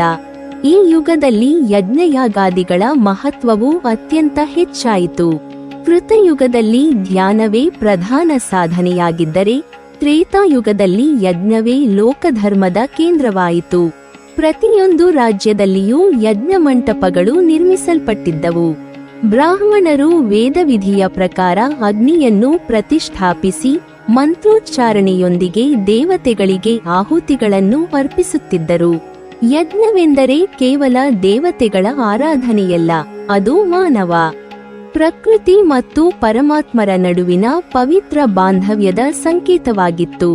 ಯಜ್ಞದ ಮೂಲಕ ಮಳೆಯು ಸಮಯಕ್ಕೆ ಸರಿಯಾಗಿ ಸುರಿಯುತ್ತದೆ, ಬೆಳೆಗಳು ಸಮೃದ್ಧಿಯಾಗಿ ಬೆಳೆಯುತ್ತವೆ, ಪ್ರಜೆಗಳು ಸುಖಿಯಾಗುತ್ತಾರೆ ಮತ್ತು ಧರ್ಮವು ಬಲಗೊಳ್ಳುತ್ತದೆ ಎಂಬ ನಂಬಿಕೆಯು ಜನರಲ್ಲಿ ದೃಢವಾಗಿತ್ತು. ಆದ್ದರಿಂದ ರಾಜರು ತಮ್ಮ ರಾಜ್ಯಗಳಲ್ಲಿ ಅನೇಕ ಮಹಾಯಜ್ಞಗಳನ್ನು ಆಯೋಜಿಸಿ ಅವುಗಳ ಮೂಲಕ ಪ್ರಜೆಗಳ ಕ್ಷೇಮವನ್ನು ಪ್ರಾರ್ಥಿಸುತ್ತಿದ್ದರು. ತ್ರೇತಾಯುಗದಲ್ಲಿ ಕ್ಷತ್ರಿಯರ ಮಹಿಮೆ ವಿಶೇಷವಾಗಿ ಪ್ರಕಾಶಿಸಿತು. ಅವರು ಕೇವಲ ಯುದ್ಧವೀರರಲ್ಲ, ಧರ್ಮದ ಜೀವಂತ ಪ್ರತಿನಿಧಿಗಳಾಗಿದ್ದರು. ರಾಜಧರ್ಮವನ್ನು ಪಾಲಿಸುವುದೇ ಅವರ ಉನ್ನತ ಕರ್ತವ್ಯವಾಗಿತ್ತು. ಪ್ರತಿಯೊಬ್ಬ ರಾಜನು ತನ್ನ ರಾಜ್ಯವನ್ನು ಪರಮಾತ್ಮನಿಗೆ ಸಮರ್ಪಿತವಾದ ಹೊಣೆಗಾರಿಕೆಯೆಂದು ಭಾವಿಸುತ್ತಿದ್ದನು. ಸಿಂಹಾಸನವು ಅವನಿಗೆ ಅಧಿಕಾರದ ಸಂಕೇತವಾಗಿರಲಿಲ್ಲ, ಸೇವೆಯ ಪ್ರತೀಕವಾಗಿತ್ತು. ಪ್ರಜೆಗಳು ಅವನನ್ನು ತಂದೆಯಂತೆ ಗೌರವಿಸುತ್ತಿದ್ದರು, ಏಕೆಂದರೆ ಅವನು ಪ್ರಜೆಗಳ ರಕ್ಷಣೆಗಾಗಿ ತನ್ನ ಪ್ರಾಣವನ್ನೇ ಅರ್ಪಿಸಲು ಸಿದ್ಧನಾಗಿದ್ದನು. ರಾಜ್ಯದಲ್ಲಿ ಯಾರ ಮೇಲಾದರೂ ಅನ್ಯಾಯವಾದರೆ ರಾಜನು ಅದನ್ನು ತನ್ನ ವೈಯಕ್ತಿಕ ತಪ್ಪೆಂದು ಭಾವಿಸುತ್ತಿದ್ದನು. ಬಡವರ ಕಣ್ಣೀರು ಅವನಿಗೆ ನೋವನ್ನುಂಟು ಮಾಡುತ್ತಿತ್ತು. ವಿಧವೆಯರ, ಅನಾಥರ, ವೃದ್ಧರ ಮತ್ತು ನಿರ್ಗತಿಕರ ರಕ್ಷಣೆಯನ್ನು ತನ್ನ ಧರ್ಮವೆಂದು ಪರಿಗಣಿಸುತ್ತಿದ್ದನು. ತ್ರೇತಾಯುಗದ ಕ್ಷತ್ರಿಯರು ಧನುರ್ವಿದ್ಯೆ, ಖಡ್ಗವಿದ್ಯೆ, ರಥಚಾಲನೆ, ಗಜಯುದ್ಧ ಮತ್ತು ವಿವಿಧ ಶಸ್ತ್ರವಿದ್ಯೆಗಳಲ್ಲಿ ಪರಿಣತರಾಗಿದ್ದರು. ಆದರೆ ಅವರ ಶೌರ್ಯವು ಕ್ರೋಧದಿಂದ ಹುಟ್ಟಿದದ್ದಲ್ಲ, ಧರ್ಮದ ಪ್ರೇರಣೆಯಿಂದ ಹುಟ್ಟಿದದ್ದು. ಅವರು ಯುದ್ಧಕ್ಕೆ ಹೋಗುವ ಮೊದಲು ಗುರುಗಳ ಆಶೀರ್ವಾದವನ್ನು ಪಡೆಯುತ್ತಿದ್ದರು, ದೇವತೆಗಳನ್ನು ಸ್ಮರಿಸುತ್ತಿದ್ದರು ಮತ್ತು ಯುದ್ಧಭೂಮಿಯಲ್ಲಿಯೂ ನಿಯಮಗಳನ್ನು ಪಾಲಿಸುತ್ತಿದ್ದರು. ನಿರಾಯುಧನ ಮೇಲೆ ದಾಳಿ ಮಾಡುವುದಿಲ್ಲ, ಶರಣಾದವನನ್ನು ಹತ್ಯೆ ಮಾಡುವುದಿಲ್ಲ, ಸ್ತ್ರೀಯರ, ಮಕ್ಕಳ ಮತ್ತು ನಿರಪರಾಧಿಗಳ ಮೇಲೆ ಶಸ್ತ್ರ ಎತ್ತುವುದಿಲ್ಲ ಎಂಬುದು ಅವರ ಅಚಲ ಧರ್ಮವಾಗಿತ್ತು. ಜಯ ದೊರೆತ ನಂತರವೂ ಅವರು ಅಹಂಕಾರ ಪಡುವುದಿಲ್ಲ, ಸೋತ ಶತ್ರುವಿಗೆ ಗೌರವ ನೀಡುತ್ತಿದ್ದರು. ಅವನನ್ನು ಧರ್ಮದ ಮಾರ್ಗದಲ್ಲಿ ನಡೆಸಲು ಪ್ರಯತ್ನಿಸುತ್ತಿದ್ದರು. ಅವರ ವಿಜಯವು ಪ್ರತೀಕಾರದ ಸಂಕೇತವಾಗಿರದೆ ನ್ಯಾಯದ ಸ್ಥಾಪನೆಯ ಸಂಕೇತವಾಗಿತ್ತು. ಓ ಮಹರ್ಷಿಗಳೇ, ತ್ರೇತಾಯುಗದಲ್ಲಿ ಬ್ರಾಹ್ಮಣರ ಸ್ಥಾನವು ಅತ್ಯಂತ ಉನ್ನತವಾಗಿತ್ತು. ರಾಜರು ಯಾವುದೇ ಮಹತ್ವದ ಕಾರ್ಯವನ್ನು ಆರಂಭಿಸುವ ಮೊದಲು ಬ್ರಾಹ್ಮಣರ ಸಲಹೆಯನ್ನು ಪಡೆಯುತ್ತಿದ್ದರು. ಋಷಿಗಳ ಆಶ್ರಮಗಳು ರಾಜಕೀಯ ಪ್ರಭಾವದಿಂದ ದೂರವಿದ್ದು ಸಂಪೂರ್ಣ ಸ್ವಾತಂತ್ರ್ಯದಿಂದ ಧರ್ಮ ಪ್ರಚಾರವನ್ನು ನಡೆಸುತ್ತಿದ್ದರು. ಮಹರ್ಷಿಗಳು ಅರಣ್ಯಗಳಲ್ಲಿ ವಾಸಿಸಿ ತಮ್ಮ ತಪಸ್ಸಿನ ಪ್ರಭಾವದಿಂದ ಇಡೀ ಲೋಕಕ್ಕೆ ಆಶೀರ್ವಾದವನ್ನು ನೀಡುತ್ತಿದ್ದರು. ಅವರ ಯಜ್ಞಗಳಿಂದ ವಾತಾವರಣವು ಪವಿತ್ರವಾಗುತ್ತಿತ್ತು. ಅವರ ಧ್ಯಾನದಿಂದ ಲೋಕದಲ್ಲಿ ಶಾಂತಿ ನೆಲೆಸುತ್ತಿತ್ತು. ಅವರ ಜ್ಞಾನದಿಂದ ರಾಜರು ನ್ಯಾಯಮಾರ್ಗದಲ್ಲಿ ನಡೆಯುತ್ತಿದ್ದರು. ಬ್ರಾಹ್ಮಣರು ತಮ್ಮ ಜ್ಞಾನವನ್ನು ಧನಕ್ಕಾಗಿ ಮಾರಾಟ ಮಾಡುತ್ತಿರಲಿಲ್ಲ. ಅವರು ವಿದ್ಯೆಯನ್ನು ಪರಮಾತ್ಮನ ದತ್ತಿಯೆಂದು ಭಾವಿಸಿ ಯೋಗ್ಯ ಶಿಷ್ಯರಿಗೆ ಉಚಿತವಾಗಿ ಬೋಧಿಸುತ್ತಿದ್ದರು. ಗುರುಕುಲಗಳಲ್ಲಿ ಶಿಷ್ಯರು ಗುರುಸೇವೆಯೊಂದಿಗೆ ವೇದ, ಉಪನಿಷತ್ತುಗಳು, ಧರ್ಮಶಾಸ್ತ್ರ, ದರ್ಶನ, ಜ್ಯೋತಿಷ್ಯ, ಆಯುರ್ವೇದ ಮತ್ತು ನೈತಿಕತೆಯನ್ನು ಅಭ್ಯಾಸಿಸುತ್ತಿದ್ದರು. ವೈಶ್ಯರು ಈ ಯುಗದಲ್ಲಿಯೂ ಸಮಾಜದ ಆರ್ಥಿಕ ಸ್ಥಿರತೆಯನ್ನು ಕಾಪಾಡುವ ಮಹತ್ತರ ಕರ್ತವ್ಯವನ್ನು ನಿರ್ವಹಿಸುತ್ತಿದ್ದರು. ಕೃಷಿ, ಗೋಸಂರಕ್ಷಣೆ ಮತ್ತು ವ್ಯಾಪಾರವನ್ನು ಧರ್ಮದ ಮಿತಿಯೊಳಗೆ ನಡೆಸುತ್ತಿದ್ದರು. ಭೂಮಿಯನ್ನು ತಾಯಿ ಎಂದು ಪೂಜಿಸಿ, ಗೋವುಗಳನ್ನು ಸಂಪತ್ತಿನ ಮೂಲವೆಂದು ಗೌರವಿಸಿ, ತಮ್ಮ ಸಂಪಾದನೆಯ ಒಂದು ಭಾಗವನ್ನು ಯಜ್ಞ, ದಾನ ಮತ್ತು ಲೋಕಸೇವೆಗೆ ಮೀಸಲಿಡುತ್ತಿದ್ದರು. ಅವರ ಪ್ರಾಮಾಣಿಕತೆಯಿಂದ ವ್ಯಾಪಾರವು ವಿಶ್ವಾಸದ ಆಧಾರದ ಮೇಲೆ ಬೆಳೆಯುತ್ತಿತ್ತು. ಮೋಸ, ಸುಳ್ಳು ತೂಕ, ಅನ್ಯಾಯವಾದ ಲಾಭ ಇವುಗಳನ್ನು ಮಹಾಪಾಪವೆಂದು ಪರಿಗಣಿಸಲಾಗುತ್ತಿತ್ತು. ಶೂದ್ರರು ಸಹ ಸಮಾಜದ ಅವಿಭಾಜ್ಯ ಅಂಗವಾಗಿದ್ದರು. ಅವರು ಸೇವೆಯನ್ನು ಕೇವಲ ಜೀವನೋಪಾಯದ ಸಾಧನವಲ್ಲ, ಧರ್ಮವೆಂದು ಭಾವಿಸುತ್ತಿದ್ದರು. ತಮ್ಮ ಕರ್ತವ್ಯವನ್ನು ನಿಷ್ಠೆಯಿಂದ ನಿರ್ವಹಿಸಿ ಸಮಾಜದ ಎಲ್ಲಾ ವರ್ಗಗಳಿಗೆ ಸಹಕಾರ ನೀಡುತ್ತಿದ್ದರು. ಪ್ರತಿಯೊಬ್ಬ ವರ್ಣವೂ ಮತ್ತೊಬ್ಬರ ಗೌರವವನ್ನು ಕಾಪಾಡುತ್ತಿದ್ದ ಕಾರಣ ಸಮಾಜದಲ್ಲಿ ಅಸೂಯೆ, ದ್ವೇಷ ಮತ್ತು ಕಲಹಗಳು ಕಡಿಮೆಯಾಗಿದ್ದವು. ಪ್ರತಿಯೊಬ್ಬರೂ ತಮ್ಮ ಕರ್ತವ್ಯವನ್ನು ಪರಮಾತ್ಮನಿಗೆ ಸಮರ್ಪಿತವಾದ ಸೇವೆಯೆಂದು ತಿಳಿದು ಬದುಕುತ್ತಿದ್ದರು. ಈ ರೀತಿಯಾಗಿ ತ್ರೇತಾಯುಗವು ಕೃತಯುಗದ ಪರಿಪೂರ್ಣತೆಯಿಂದ ಸ್ವಲ್ಪ ಕೆಳಮಟ್ಟದಲ್ಲಿದ್ದರು. ಧರ್ಮದ ಪ್ರಕಾಶದಿಂದಲೇ ಲೋಕವನ್ನು ಆಳುತ್ತಿದ್ದ ಮಹಾನ್ ಯುಗವಾಗಿತ್ತು. ಆ ಕಾಲದಲ್ಲಿ ಸತ್ಯ, ನ್ಯಾಯ, ಶೌರ್ಯ, ದಾನ, ಯಜ್ಞ ಮತ್ತು ಭಕ್ತಿಯು ಮಾನವ ಜೀವನವನ್ನು ದಿವ್ಯವಾಗಿಸಿತ್ತು. ಸೂತ ಮಹರ್ಷಿಗಳ ಈ ವಿವರಣೆಯನ್ನು ಕೇಳಿದ ಋಷಿಗಳು ತ್ರೇತಾಯುಗದ ಧರ್ಮಮಯ ಜೀವನವನ್ನು ಮನಸ್ಸಿನಲ್ಲಿ ಚಿತ್ರಿಸಿಕೊಂಡು ಆ ಯುಗದ ಇನ್ನಷ್ಟು ಮಹಿಮೆಯನ್ನು ಕೇಳುವ ಆಸೆಯಿಂದ ಸೂತ ಮಹರ್ಷಿಗಳತ್ತ ಶ್ರದ್ಧೆಯಿಂದ ದೃಷ್ಟಿ ಹರಿಸಿದರು. ಮುಂದಿನ ಭಾಗದಲ್ಲಿ ಸೂತ ಮಹರ್ಷಿಗಳು ತ್ರೇತಾಯುಗದ ಮಹಾರಾಜರು, ಧರ್ಮಪಾಲನೆ, ಆದರ್ಶ ಆಡಳಿತ ಮತ್ತು ಆ ಯುಗದ ಆಧ್ಯಾತ್ಮಿಕ ವೈಭವವನ್ನು ಇನ್ನಷ್ಟು ವಿಸ್ತಾರವಾಗಿ ನಿರೂಪಿಸಿದರು. ಸೂತ ಮಹರ್ಷಿಗಳು ತಮ್ಮ ಪ್ರವಚನವನ್ನು ಮುಂದುವರಿಸುತ್ತಾ ಶೌನಕಾದಿ ಮಹರ್ಷಿಗಳ ಭಕ್ತಿಪೂರ್ಣ ಮುಖಗಳನ್ನು ಅವಲೋಕಿಸಿ ಹೀಗೆ ಹೇಳಿದರು. ಓ ಮಹಾಮುನಿಗಳೇ, ತ್ರೇತಾಯುಗದ ಮಹಿಮೆಯನ್ನು ಕೇವಲ ಅದರ ಯಜ್ಞಗಳು, ಧರ್ಮಪಾಲನೆ ಅಥವಾ ಕ್ಷತ್ರಿಯರ ಶೌರ್ಯದಿಂದ ಮಾತ್ರ ಅಳೆಯಲಾಗುವುದಿಲ್ಲ. ಆ ಯುಗದ ನಿಜವಾದ ವೈಭವವು ಧರ್ಮ ಮತ್ತು ರಾಜಧರ್ಮವು ಒಂದೇ ಮಾರ್ಗದಲ್ಲಿ ಸಾಗುತ್ತಿದ್ದುದರಲ್ಲಿ ಅಡಗಿತ್ತು. ರಾಜನು ಧರ್ಮವನ್ನು ಅನುಸರಿಸುತ್ತಿದ್ದ ಕಾರಣ ಪ್ರಜೆಗಳು ಧರ್ಮವನ್ನು ಅನುಸರಿಸುತ್ತಿದ್ದರು. ಋಷಿಗಳು ತಪಸ್ಸಿನಲ್ಲಿ ನಿರತರಾಗಿದ್ದ ಕಾರಣ ಪ್ರಕೃತಿಯು ತನ್ನ ಸಮತೋಲನವನ್ನು ಕಾಪಾಡಿಕೊಂಡಿತ್ತು. ಕುಟುಂಬಗಳಲ್ಲಿ ಪ್ರೀತಿ, ಸಮಾಜದಲ್ಲಿ ನ್ಯಾಯ, ರಾಜ್ಯದಲ್ಲಿ ಶಾಂತಿ ಮತ್ತು ಜನರ ಹೃದಯಗಳಲ್ಲಿ ಭಗವಂತನ ಭಕ್ತಿ ಒಂದೇ ಸಮಯದಲ್ಲಿ ಅರಳಿಕೊಂಡಿದ್ದವು. ಪ್ರತಿಯೊಂದು ಬೆಳಗ್ಗೆಯೂ ಸೂರ್ಯೋದಯದೊಂದಿಗೆ ವೇದಮಂತ್ರಗಳ ಧ್ವನಿಯು ಗ್ರಾಮಗಳಿಂದ ನಗರಗಳವರೆಗೆ ಮೊಳಗುತ್ತಿತ್ತು. ಜನರು ತಮ್ಮ ದಿನವನ್ನು ದೇವಸ್ಮರಣೆ, ಸಂಧ್ಯಾ ವಂದನೆ ಮತ್ತು ಧರ್ಮಕರ್ಮಗಳಿಂದ ಆರಂಭಿಸುತ್ತಿದ್ದರು. ಹಿರಿಯರಿಗೆ ನಮಸ್ಕಾರ ಸಲ್ಲಿಸುವುದು, ಗುರುಗಳಿಗೆ ಗೌರವ ತೋರುವುದು, ಅತಿಥಿಯನ್ನು ದೇವರಂತೆ ಕಾಣುವುದು ಮತ್ತು ಸತ್ಯವನ್ನು ಜೀವನದ ನಿಯಮವನ್ನಾಗಿ ಪಾಲಿಸುವುದು ಪ್ರತಿಯೊಬ್ಬರ ಸಹಜ ಆಚರಣೆಯಾಗಿತ್ತು. ತ್ರೇತಾಯುಗದ ರಾಜರು ತಮ್ಮ ವೈಯಕ್ತಿಕ ಸುಖಕ್ಕಿಂತ ಪ್ರಜೆಗಳ ಕ್ಷೇಮವನ್ನೇ ಮುಖ್ಯವೆಂದು ಭಾವಿಸುತ್ತಿದ್ದರು. ಅವರ ಅರಮನೆಗಳಲ್ಲಿ ವೈಭವವಿದ್ದರೂ ಅದು ಅಹಂಕಾರದ ಪ್ರದರ್ಶನಕ್ಕಾಗಿ ಅಲ್ಲ, ರಾಜ್ಯದ ಘನತೆಯನ್ನು ಕಾಪಾಡುವುದಕ್ಕಾಗಿ ಮಾತ್ರ ಬಳಸಲ್ಪಡುತ್ತಿತ್ತು. ರಾಜದ್ವಾರಗಳು ಬಡವರಿಗೆ, ಸಾಧುಗಳಿಗೆ ಮತ್ತು ನ್ಯಾಯವನ್ನು ಕೋರಿ ಬರುವವರಿಗೆ ಸದಾ ತೆರೆದಿರುತ್ತಿದ್ದವು. ರಾಜನು ಪ್ರತಿದಿನ ಬ್ರಾಹ್ಮಣರು, ಋಷಿಗಳು ಮತ್ತು ಮಂತ್ರಿಗಳೊಂದಿಗೆ ಧರ್ಮಸಭೆಯನ್ನು ನಡೆಸಿ ರಾಜ್ಯದ ಸ್ಥಿತಿಯನ್ನು ಪರಿಶೀಲಿಸುತ್ತಿದ್ದನು. ಎಲ್ಲಿಯಾದರೂ ಅನ್ಯಾಯ ನಡೆದರೆ ಅದನ್ನು ತಕ್ಷಣ ಸರಿಪಡಿಸುವುದು ಅವನ ಮೊದಲ ಕರ್ತವ್ಯವಾಗಿತ್ತು. ಯುದ್ಧದ ಸಮಯದಲ್ಲಿಯೂ ಅವನು ಪ್ರಜೆಗಳ ಸುರಕ್ಷತೆಯನ್ನು ಮೊದಲ ಆದ್ಯತೆಯಾಗಿ ಪರಿಗಣಿಸುತ್ತಿದ್ದನು. ರಾಜ್ಯದ ಗಡಿಗಳನ್ನು ವಿಸ್ತರಿಸುವುದಕ್ಕಿಂತ ಧರ್ಮವನ್ನು ಸ್ಥಾಪಿಸುವುದೇ ಅವನ ಗುರಿಯಾಗಿತ್ತು. ಹೀಗಾಗಿ ಪ್ರಜೆಗಳು ರಾಜನನ್ನು ಕೇವಲ ಆಡಳಿತಗಾರನಾಗಿ ಅಲ್ಲ, ರಕ್ಷಕನಾಗಿ, ಮಾರ್ಗದರ್ಶಕನಾಗಿ ಮತ್ತು ತಂದೆಯಾಗಿ ಕಾಣುತ್ತಿದ್ದರು. ಆ ಯುಗದಲ್ಲಿ ಕ್ಷತ್ರಿಯರ ತರಬೇತಿಯು ಅತ್ಯಂತ ಶಿಸ್ತಿನಿಂದ ನಡೆಯುತ್ತಿತ್ತು. ಬಾಲ್ಯದಿಂದಲೇ ಅವರಿಗೆ ಧನುರ್ವೇದ, ಖಡ್ಗವಿದ್ಯೆ, ರಥ ಸಂಚಾಲನೆ, ಗಜಾರೋಹಣ, ಅಶ್ವವಿದ್ಯೆ ಮತ್ತು ವಿವಿಧ ಯುದ್ಧ ಕಲೆಗಳನ್ನು ಕಲಿಸಲಾಗುತ್ತಿತ್ತು. ಆದರೆ ಅದಕ್ಕಿಂತ ಹೆಚ್ಚಾಗಿ ಧರ್ಮ, ವಿನಯ, ಆತ್ಮಸಂಯಮ ಮತ್ತು ಕರುಣೆಯನ್ನು ಬೋಧಿಸಲಾಗುತ್ತಿತ್ತು. ಗುರುಗಳು ಅವರಿಗೆ ಶಸ್ತ್ರವನ್ನು ಹಿಡಿಯುವ ಮೊದಲು ಮನಸ್ಸನ್ನು ಜಯಿಸಬೇಕು, ಕೋಪವನ್ನು ಗೆಲ್ಲದೆ ಶತ್ರುವನ್ನು ಗೆದ್ದರೂ ಅದು ನಿಜವಾದ ವಿಜಯವಲ್ಲ ಎಂದು ಉಪದೇಶಿಸುತ್ತಿದ್ದರು.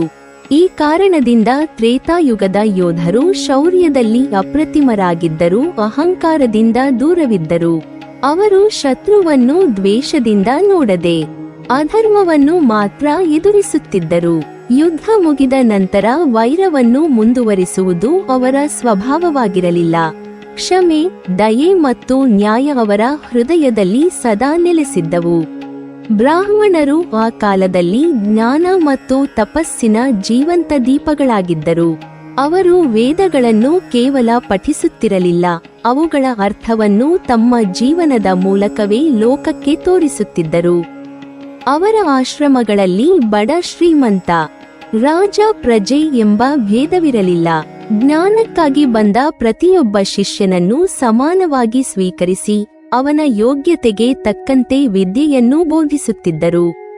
ಅವರು ರಾಜರಿಗೆ ರಾಜಧರ್ಮವನ್ನು, ಪ್ರಜೆಗಳಿಗೆ ಗೃಹಧರ್ಮವನ್ನು, ಯೋಗಿಗಳಿಗೆ ಧ್ಯಾನ ಮಾರ್ಗವನ್ನು ಮತ್ತು ಭಕ್ತರಿಗೆ ಭಗವಂತನ ಉಪಾಸನೆಯ ಮಾರ್ಗವನ್ನು ತಿಳಿಸುತ್ತಿದ್ದರು. ಬ್ರಾಹ್ಮಣರ ಆಶೀರ್ವಾದವು ಸಮಾಜಕ್ಕೆ ಆಧ್ಯಾತ್ಮಿಕ ರಕ್ಷಣೆಯಾಗಿತ್ತು. ಅವರ ತಪಸ್ಸಿನ ಪರಿಣಾಮವಾಗಿ ಮಳೆಯು ಸಮಯಕ್ಕೆ ಸರಿಯಾಗಿ ಸುರಿಯುತ್ತಿತ್ತು, ಬೆಳೆಗಳು ಸಮೃದ್ಧಿಯಾಗಿ ಬೆಳೆಯುತ್ತಿದ್ದವು ಮತ್ತು ಪ್ರಕೃತಿಯ ಸಮತೋಲನ ಉಳಿಯುತ್ತಿತ್ತು ಎಂದು ಜನರು ನಂಬುತ್ತಿದ್ದರು.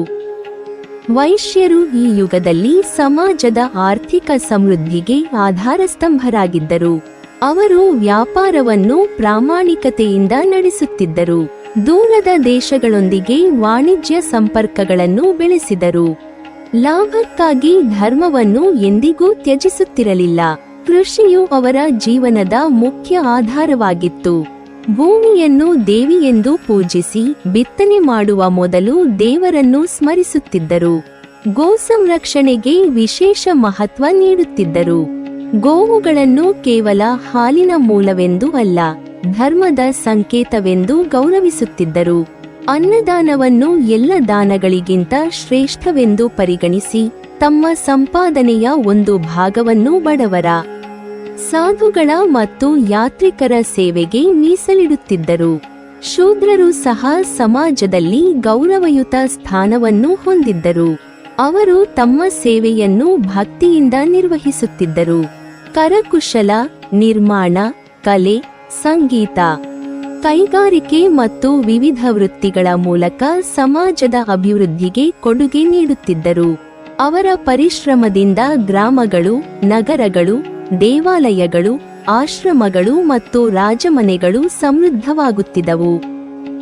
ಸಮಾಜದ ಪ್ರತಿಯೊಂದು ವರ್ಗವು ಮತ್ತೊಂದು ವರ್ಗವನ್ನು ಗೌರವಿಸುತ್ತಿದ್ದ ಕಾರಣ ಪರಸ್ಪರ ಸಹಕಾರವು ಬಲವಾಗಿತ್ತು. ಯಾರೂ ತಮ್ಮ ಕರ್ತವ್ಯವನ್ನು ಹೀನವೆಂದು ಭಾವಿಸುತ್ತಿರಲಿಲ್ಲ, ಏಕೆಂದರೆ ಪ್ರತಿಯೊಂದು ಕಾರ್ಯವೂ ಧರ್ಮದ ಸೇವೆಯೇ ಎಂಬ ಅರಿವು ಎಲ್ಲರಲ್ಲಿಯೂ ಗಟ್ಟಿಯಾಗಿತ್ತು. ಓ ಮಹರ್ಷಿಗಳೇ, ತ್ರೇತಾಯುಗದ ಕುಟುಂಬ ಜೀವನವು ಆದರ್ಶವಾಗಿತ್ತು. ಪತಿ ಪತ್ನಿಯರು ಪರಸ್ಪರ ವಿಶ್ವಾಸದಿಂದ ಬದುಕುತ್ತಿದ್ದರು. ತಂದೆ ತಾಯಿಯರು ಮಕ್ಕಳಿಗೆ ಧರ್ಮ, ಸತ್ಯ, ವಿನಯ ಮತ್ತು ಸೇವಾಭಾವವನ್ನು ಬಾಲ್ಯದಿಂದಲೇ ಬೋಧಿಸುತ್ತಿದ್ದರು. ಮಕ್ಕಳು ಹಿರಿಯರನ್ನು ಗೌರವಿಸುತ್ತಿದ್ದರು. ಸಹೋದರರು ಪರಸ್ಪರ ಪ್ರೀತಿಯಿಂದ ವರ್ತಿಸುತ್ತಿದ್ದರು. ಕುಟುಂಬದಲ್ಲಿ ಉಂಟಾಗುವ ಭಿನ್ನಾಭಿಪ್ರಾಯಗಳನ್ನು ಕೋಪದಿಂದಲ್ಲ, ಹಿರಿಯರ ಸಲಹೆಯಿಂದ ಪರಿಹರಿಸಲಾಗುತ್ತಿತ್ತು. ಅತಿಥಿ ಮನೆಗೆ ಬಂದರೆ ಅವನನ್ನು ದೇವರಂತೆ ಪೂಜಿಸಿ ಊಟ, ವಿಶ್ರಾಂತಿ ಮತ್ತು ಗೌರವವನ್ನು ನೀಡುವುದು ಗೃಹಸ್ಥ ಧರ್ಮದ ಅವಿಭಾಜ್ಯ ಅಂಗವಾಗಿತ್ತು. ಈ ಕಾರಣದಿಂದ ಸಮಾಜದಲ್ಲಿ ವಿಶ್ವಾಸದ ಬಾಂಧವ್ಯವು ಅತ್ಯಂತ ಗಟ್ಟಿಯಾಗಿತ್ತು. ಪ್ರಕೃತಿಯೂ ಸಹ ತ್ರೇತಾಯುಗದಲ್ಲಿ ಧರ್ಮದ ಅನುಯಾಯಿಯಂತೆ ಕಾಣುತ್ತಿತ್ತು. ನದಿಗಳು ನಿರ್ಮಲವಾಗಿ ಹರಿಯುತ್ತಿದ್ದವು. ಪರ್ವತಗಳು ಔಷಧೀಯ ಸಸ್ಯಗಳಿಂದ ಸಮೃದ್ಧವಾಗಿದ್ದವು. ಕಾಡುಗಳಲ್ಲಿ ಅನೇಕ ಪ್ರಾಣಿಗಳು ಭಯವಿಲ್ಲದೆ ಸಂಚರಿಸುತ್ತಿದ್ದವು. ಹೂವುಗಳು ಋತುವಿಗೆ ತಕ್ಕಂತೆ ಅರಳುತ್ತಿದ್ದವು. ಫಲಗಳು ಸಿಹಿಯಾಗಿದ್ದವು. ಮಳೆಯು ಸರಿಯಾದ ಸಮಯದಲ್ಲಿ ಸುರಿದು ಭೂಮಿಯು ಸಮೃದ್ಧ ಬೆಳೆಗಳನ್ನು ನೀಡುತ್ತಿತ್ತು. ದುರ್ಭಿಕ್ಷ, ಮಹಾಮಾರಿ ಮತ್ತು ಪ್ರಕೃತಿ ವಿಕೋಪಗಳು ಅಪರೂಪವಾಗಿದ್ದವು. ಪ್ರಕೃತಿಯ ಈ ಸಮತೋಲನವು ಮಾನವನ ಧರ್ಮನಿಷ್ಠ ಜೀವನದ ಪ್ರತಿಬಿಂಬವಾಗಿತ್ತು. ಧರ್ಮವನ್ನು ಕಾಪಾಡುವ ಸಮಾಜವನ್ನು ಪ್ರಕೃತಿಯು ಕಾಪಾಡುತ್ತದೆ ಎಂಬ ಸಂದೇಶವನ್ನು ತ್ರೇತಾಯುಗವು ತನ್ನ ಜೀವನದ ಮೂಲಕವೇ ಸಾರುತ್ತಿತ್ತು. ಸೂತ ಮಹರ್ಷಿಗಳು ತಮ್ಮ ಮಾತುಗಳನ್ನು ಮುಂದುವರಿಸುತ್ತಾ, ಓ ಮುನಿಶ್ರೇಷ್ಠರೇ, ಕಾಲವು ಎಂದಿಗೂ ನಿಲ್ಲುವುದಿಲ್ಲ. ತ್ರೇತಾಯುಗದ ಈ ಅಪೂರ್ವ ಧರ್ಮವೈಭವವು ಕಾಲಕ್ರಮೇಣ ನಿಧಾನವಾಗಿ ರೂಪಾಂತರಗೊಳ್ಳತೊಡಗಿತು. ಮಾನವನ ಆಸೆಗಳು ಸ್ವಲ್ಪ ಹೆಚ್ಚಾದವು. ಅಧಿಕಾರದ ಆಸಕ್ತಿ ಬಲವತ್ತಾಯಿತು. ಯಜ್ಞಗಳೊಂದಿಗೆ ಕೀರ್ತಿಯ ಬಯಕೆಯು ಕೆಲವರ ಮನಸ್ಸಿನಲ್ಲಿ ಪ್ರವೇಶಿಸತೊಡಗಿತು. ಧರ್ಮವು ಇನ್ನೂ ಪ್ರಕಾಶಿಸುತ್ತಿದ್ದರೂ ಅದರ ದೃಢತೆ ಕ್ರಮೇಣ ಕಡಿಮೆಯಾಗತೊಡಗಿತು. ಇದೇ ಬದಲಾವಣೆ ಮುಂದಿನ ದ್ವಾಪರಯುಗಕ್ಕೆ ಕಾರಣವಾಯಿತು. ದ್ವಾಪರಯುಗದಲ್ಲಿ ಧರ್ಮ ಮತ್ತು ಅಧರ್ಮ ಎರಡೂ ಸಮಾನವಾಗಿ ಸಮಾಜದಲ್ಲಿ ಕಾಣಿಸಿಕೊಳ್ಳುವವು. ಶೌರ್ಯ ಮತ್ತು ಸಂಘರ್ಷ ಒಂದೇ ಸಮಯದಲ್ಲಿ ಬೆಳೆಯುವವು. ಮಹಾವೀರರು ಮತ್ತು ಮಹಾಯುದ್ಧಗಳು ಲೋಕದ ಇತಿಹಾಸವನ್ನು ರೂಪಿಸುವವು ಎಂದು ಹೇಳಿ ಮುಂದಿನ ಪ್ರವಚನದಲ್ಲಿ ದ್ವಾಪರಯುಗದ ವಿಶಾಲ ಸ್ವರೂಪವನ್ನು ನಿರೂಪಿಸಲು ಸಿದ್ಧರಾದರು. ಸಭೆಯಲ್ಲಿದ್ದ ಶೌನಕಾದಿ ಋಷಿಗಳು ಅವರ ವಚನಗಳನ್ನು ಶ್ರದ್ಧೆಯಿಂದ ಆಲಿಸುತ್ತಾ ಕಾಲಚಕ್ರದ ಮುಂದಿನ ಅಧ್ಯಾಯವನ್ನು ತಿಳಿದುಕೊಳ್ಳುವ ಉತ್ಸುಕತೆಯಿಂದ ಮತ್ತಷ್ಟು ಏಕಾಗ್ರರಾದರು. ಸೂತ ಮಹರ್ಷಿಗಳು ಶೌನಕಾದಿ ಮಹಾಮುನಿಗಳ ಮನಸ್ಸಿನಲ್ಲಿ ಉಂಟಾಗಿದ್ದ ಜಿಜ್ಞಾಸೆಯನ್ನು ಅರಿತು ತಮ್ಮ ಪ್ರವಚನವನ್ನು ಮತ್ತಷ್ಟು ಗಂಭೀರವಾಗಿ ಮುಂದುವರಿಸುತ್ತಾ ಹೀಗೆ ಹೇಳಿದರು. ಓ ಮಹಾಭಾಗ ಋಷಿಗಳೇ, ಕಾಲಚಕ್ರವು ತನ್ನ ನಿರಂತರ ಚಲನೆಯ ಮೂಲಕ ತ್ರೇತಾಯುಗದ ಅಂತ್ಯವನ್ನು ಸಮೀಪಿಸಿದಾಗ ಲೋಕದಲ್ಲಿ ನಿಧಾನವಾಗಿ ಹೊಸ ಬದಲಾವಣೆಗಳು ಕಾಣಿಸಿಕೊಳ್ಳಲು ಆರಂಭವಾದವು. ಧರ್ಮವು ಇನ್ನೂ ಸಂಪೂರ್ಣವಾಗಿ ಅಳಿದು ಹೋಗಿರಲಿಲ್ಲ, ಆದರೆ ಅದರ ಪ್ರಭಾವವು ಹಿಂದಿನ ಯುಗಗಳಿಗಿಂತ ಕಡಿಮೆಯಾಗತೊಡಗಿತು. ಮಾನವನ ಮನಸ್ಸಿನಲ್ಲಿ ಸತ್ಯ ಮತ್ತು ಅಸತ್ಯ, ದಯೆ ಮತ್ತು ಕ್ರೋಧ, ತ್ಯಾಗ ಮತ್ತು ಸ್ವಾರ್ಥ, ನ್ಯಾಯ ಮತ್ತು ಅಧಿಕಾರ ಲಾಲಸೆ ಎಂಬ ಎರಡು ವಿರುದ್ಧವಾದ ಪ್ರವೃತ್ತಿಗಳು ಒಂದೇ ಸಮಯದಲ್ಲಿ ಬೆಳೆಯತೊಡಗಿದವು. ಇದೇ ಪರಿವರ್ತನೆಯು ದ್ವಾಪರಯುಗದ ಆರಂಭವನ್ನು ಸೂಚಿಸಿತು. ಈ ಯುಗವು ಕೇವಲ ಸಂಘರ್ಷಗಳ ಯುಗವಾಗಿರಲಿಲ್ಲ, ಅದು ಮಾನವನ ಅಂತರಂಗದಲ್ಲಿದ್ದ ಧರ್ಮ ಮತ್ತು ಅಧರ್ಮಗಳ ನಡುವಿನ ನಿರಂತರ ಹೋರಾಟದ ಯುಗವಾಗಿತ್ತು. ಹೊರಗೆ ಕಾಣುತ್ತಿದ್ದ ಯುದ್ಧಗಳಿಗಿಂತಲೂ ಹೆಚ್ಚು ದೊಡ್ಡ ಯುದ್ಧವು ಪ್ರತಿಯೊಬ್ಬರ ಮನಸ್ಸಿನೊಳಗೆ ನಡೆಯುತ್ತಿತ್ತು. ಒಳ್ಳೆಯದನ್ನು ಮಾಡಲು ಮನಸ್ಸು ಪ್ರೇರೇಪಿಸುತ್ತಿದ್ದರೆ ಮತ್ತೊಂದೆಡೆ ಅಹಂಕಾರ, ಆಸೆ ಮತ್ತು ಕೀರ್ತಿಯ ಬಯಕೆ ಅದನ್ನು ಬೇರೆ ದಿಕ್ಕಿಗೆ ಎಳೆಯುತ್ತಿತ್ತು. ಈ ಕಾರಣದಿಂದ ದ್ವಾಪರಯುಗವು ಮಾನವ ಸ್ವಭಾವದ ಅತ್ಯಂತ ಸಂಕೀರ್ಣವಾದ ಅವಸ್ಥೆಯಾಗಿ ಪುರಾಣಗಳಲ್ಲಿ ವರ್ಣಿಸಲ್ಪಟ್ಟಿದೆ. ಈ ಯುಗದಲ್ಲಿ ಧರ್ಮವು ಎರಡು ಪಾದಗಳ ಮೇಲೆ ಮಾತ್ರ ಸ್ಥಿರವಾಗಿತ್ತು.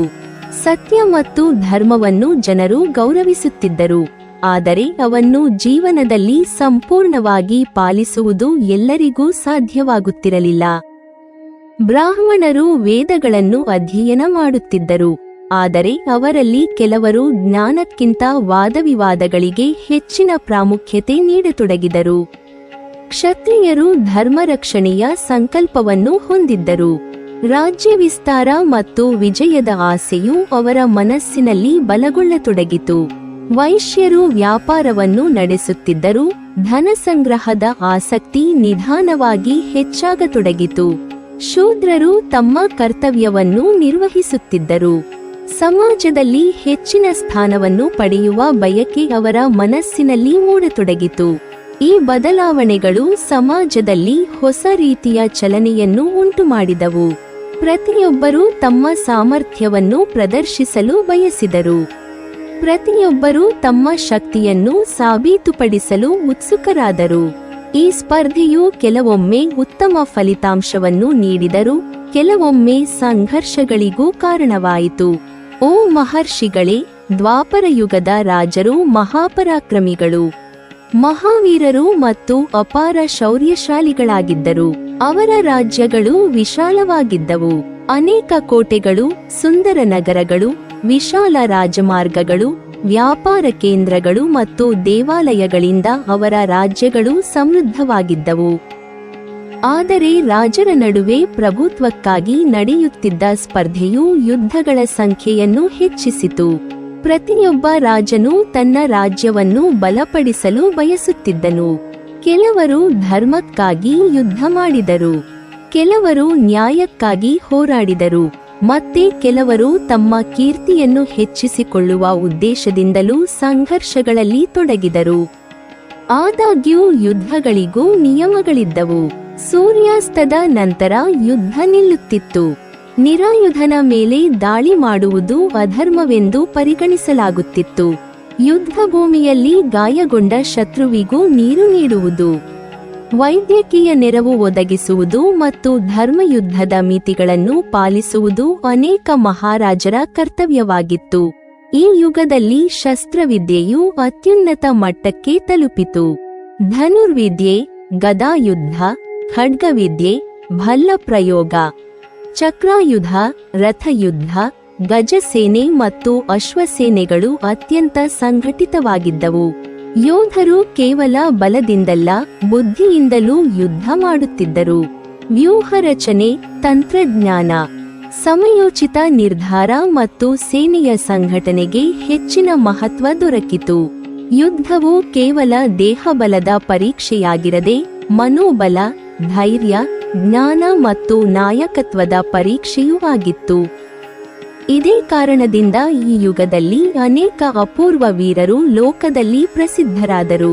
ಅವರ ಶೌರ್ಯವು ಪೀಳಿಗೆಯಿಂದ ಪೀಳಿಗೆಗೆ ಹಾಡಲ್ಪಟ್ಟಿತು. ಆದರೆ ಸೂತ ಮಹರ್ಷಿಗಳು ಎಚ್ಚರಿಸುತ್ತಾ ಹೇಳಿದರು, ಓ ಮುನಿಗಳೇ, ಶಕ್ತಿ ಧರ್ಮದ ನಿಯಂತ್ರಣದಲ್ಲಿದ್ದಾಗ ಮಾತ್ರ ಲೋಕಹಿತವನ್ನು ಉಂಟುಮಾಡುತ್ತದೆ. ಧರ್ಮದಿಂದ ದೂರವಾದ ಶಕ್ತಿಯು ಅಂತಿಮವಾಗಿ ವಿನಾಶಕ್ಕೆ ಕಾರಣವಾಗುತ್ತದೆ. ದ್ವಾಪರಯುಗವು ಈ ಸತ್ಯವನ್ನು ಲೋಕಕ್ಕೆ ಸ್ಪಷ್ಟವಾಗಿ ಬೋಧಿಸಿದ ಯುಗವಾಗಿದೆ. ಬ್ರಾಹ್ಮಣರ ಜೀವನದಲ್ಲಿಯೂ ಈ ಯುಗದಲ್ಲಿ ಕೆಲವು ಬದಲಾವಣೆಗಳು ಕಂಡುಬಂದವು. ಅನೇಕ ಬ್ರಾಹ್ಮಣರು ತಮ್ಮ ತಪಸ್ಸು ಮತ್ತು ಜ್ಞಾನದಿಂದ ಲೋಕವನ್ನು ಮಾರ್ಗದರ್ಶನ ಮಾಡುತ್ತಿದ್ದರು. ಅವರು ಗುರುಕುಲಗಳನ್ನು ನಡೆಸಿ, ವೇದಗಳನ್ನು ಬೋಧಿಸಿ, ಯಜ್ಞಗಳನ್ನು ನೆರವೇರಿಸಿ, ರಾಜರಿಗೆ ಧರ್ಮದ ಮಾರ್ಗವನ್ನು ತಿಳಿಸುತ್ತಿದ್ದರು. ಆದರೆ ಕೆಲವರು ರಾಜಸಭೆಗಳೊಂದಿಗೆ ಹೆಚ್ಚು ಸಂಪರ್ಕ ಬೆಳೆಸಿ, ರಾಜಕೀಯ ವಿಚಾರಗಳಲ್ಲಿಯೂ ಸಲಹೆ ನೀಡಲು ಆರಂಭಿಸಿದರು. ಇದರಿಂದ ಜ್ಞಾನವು ಆಡಳಿತಕ್ಕೆ ನೆರವಾದರು.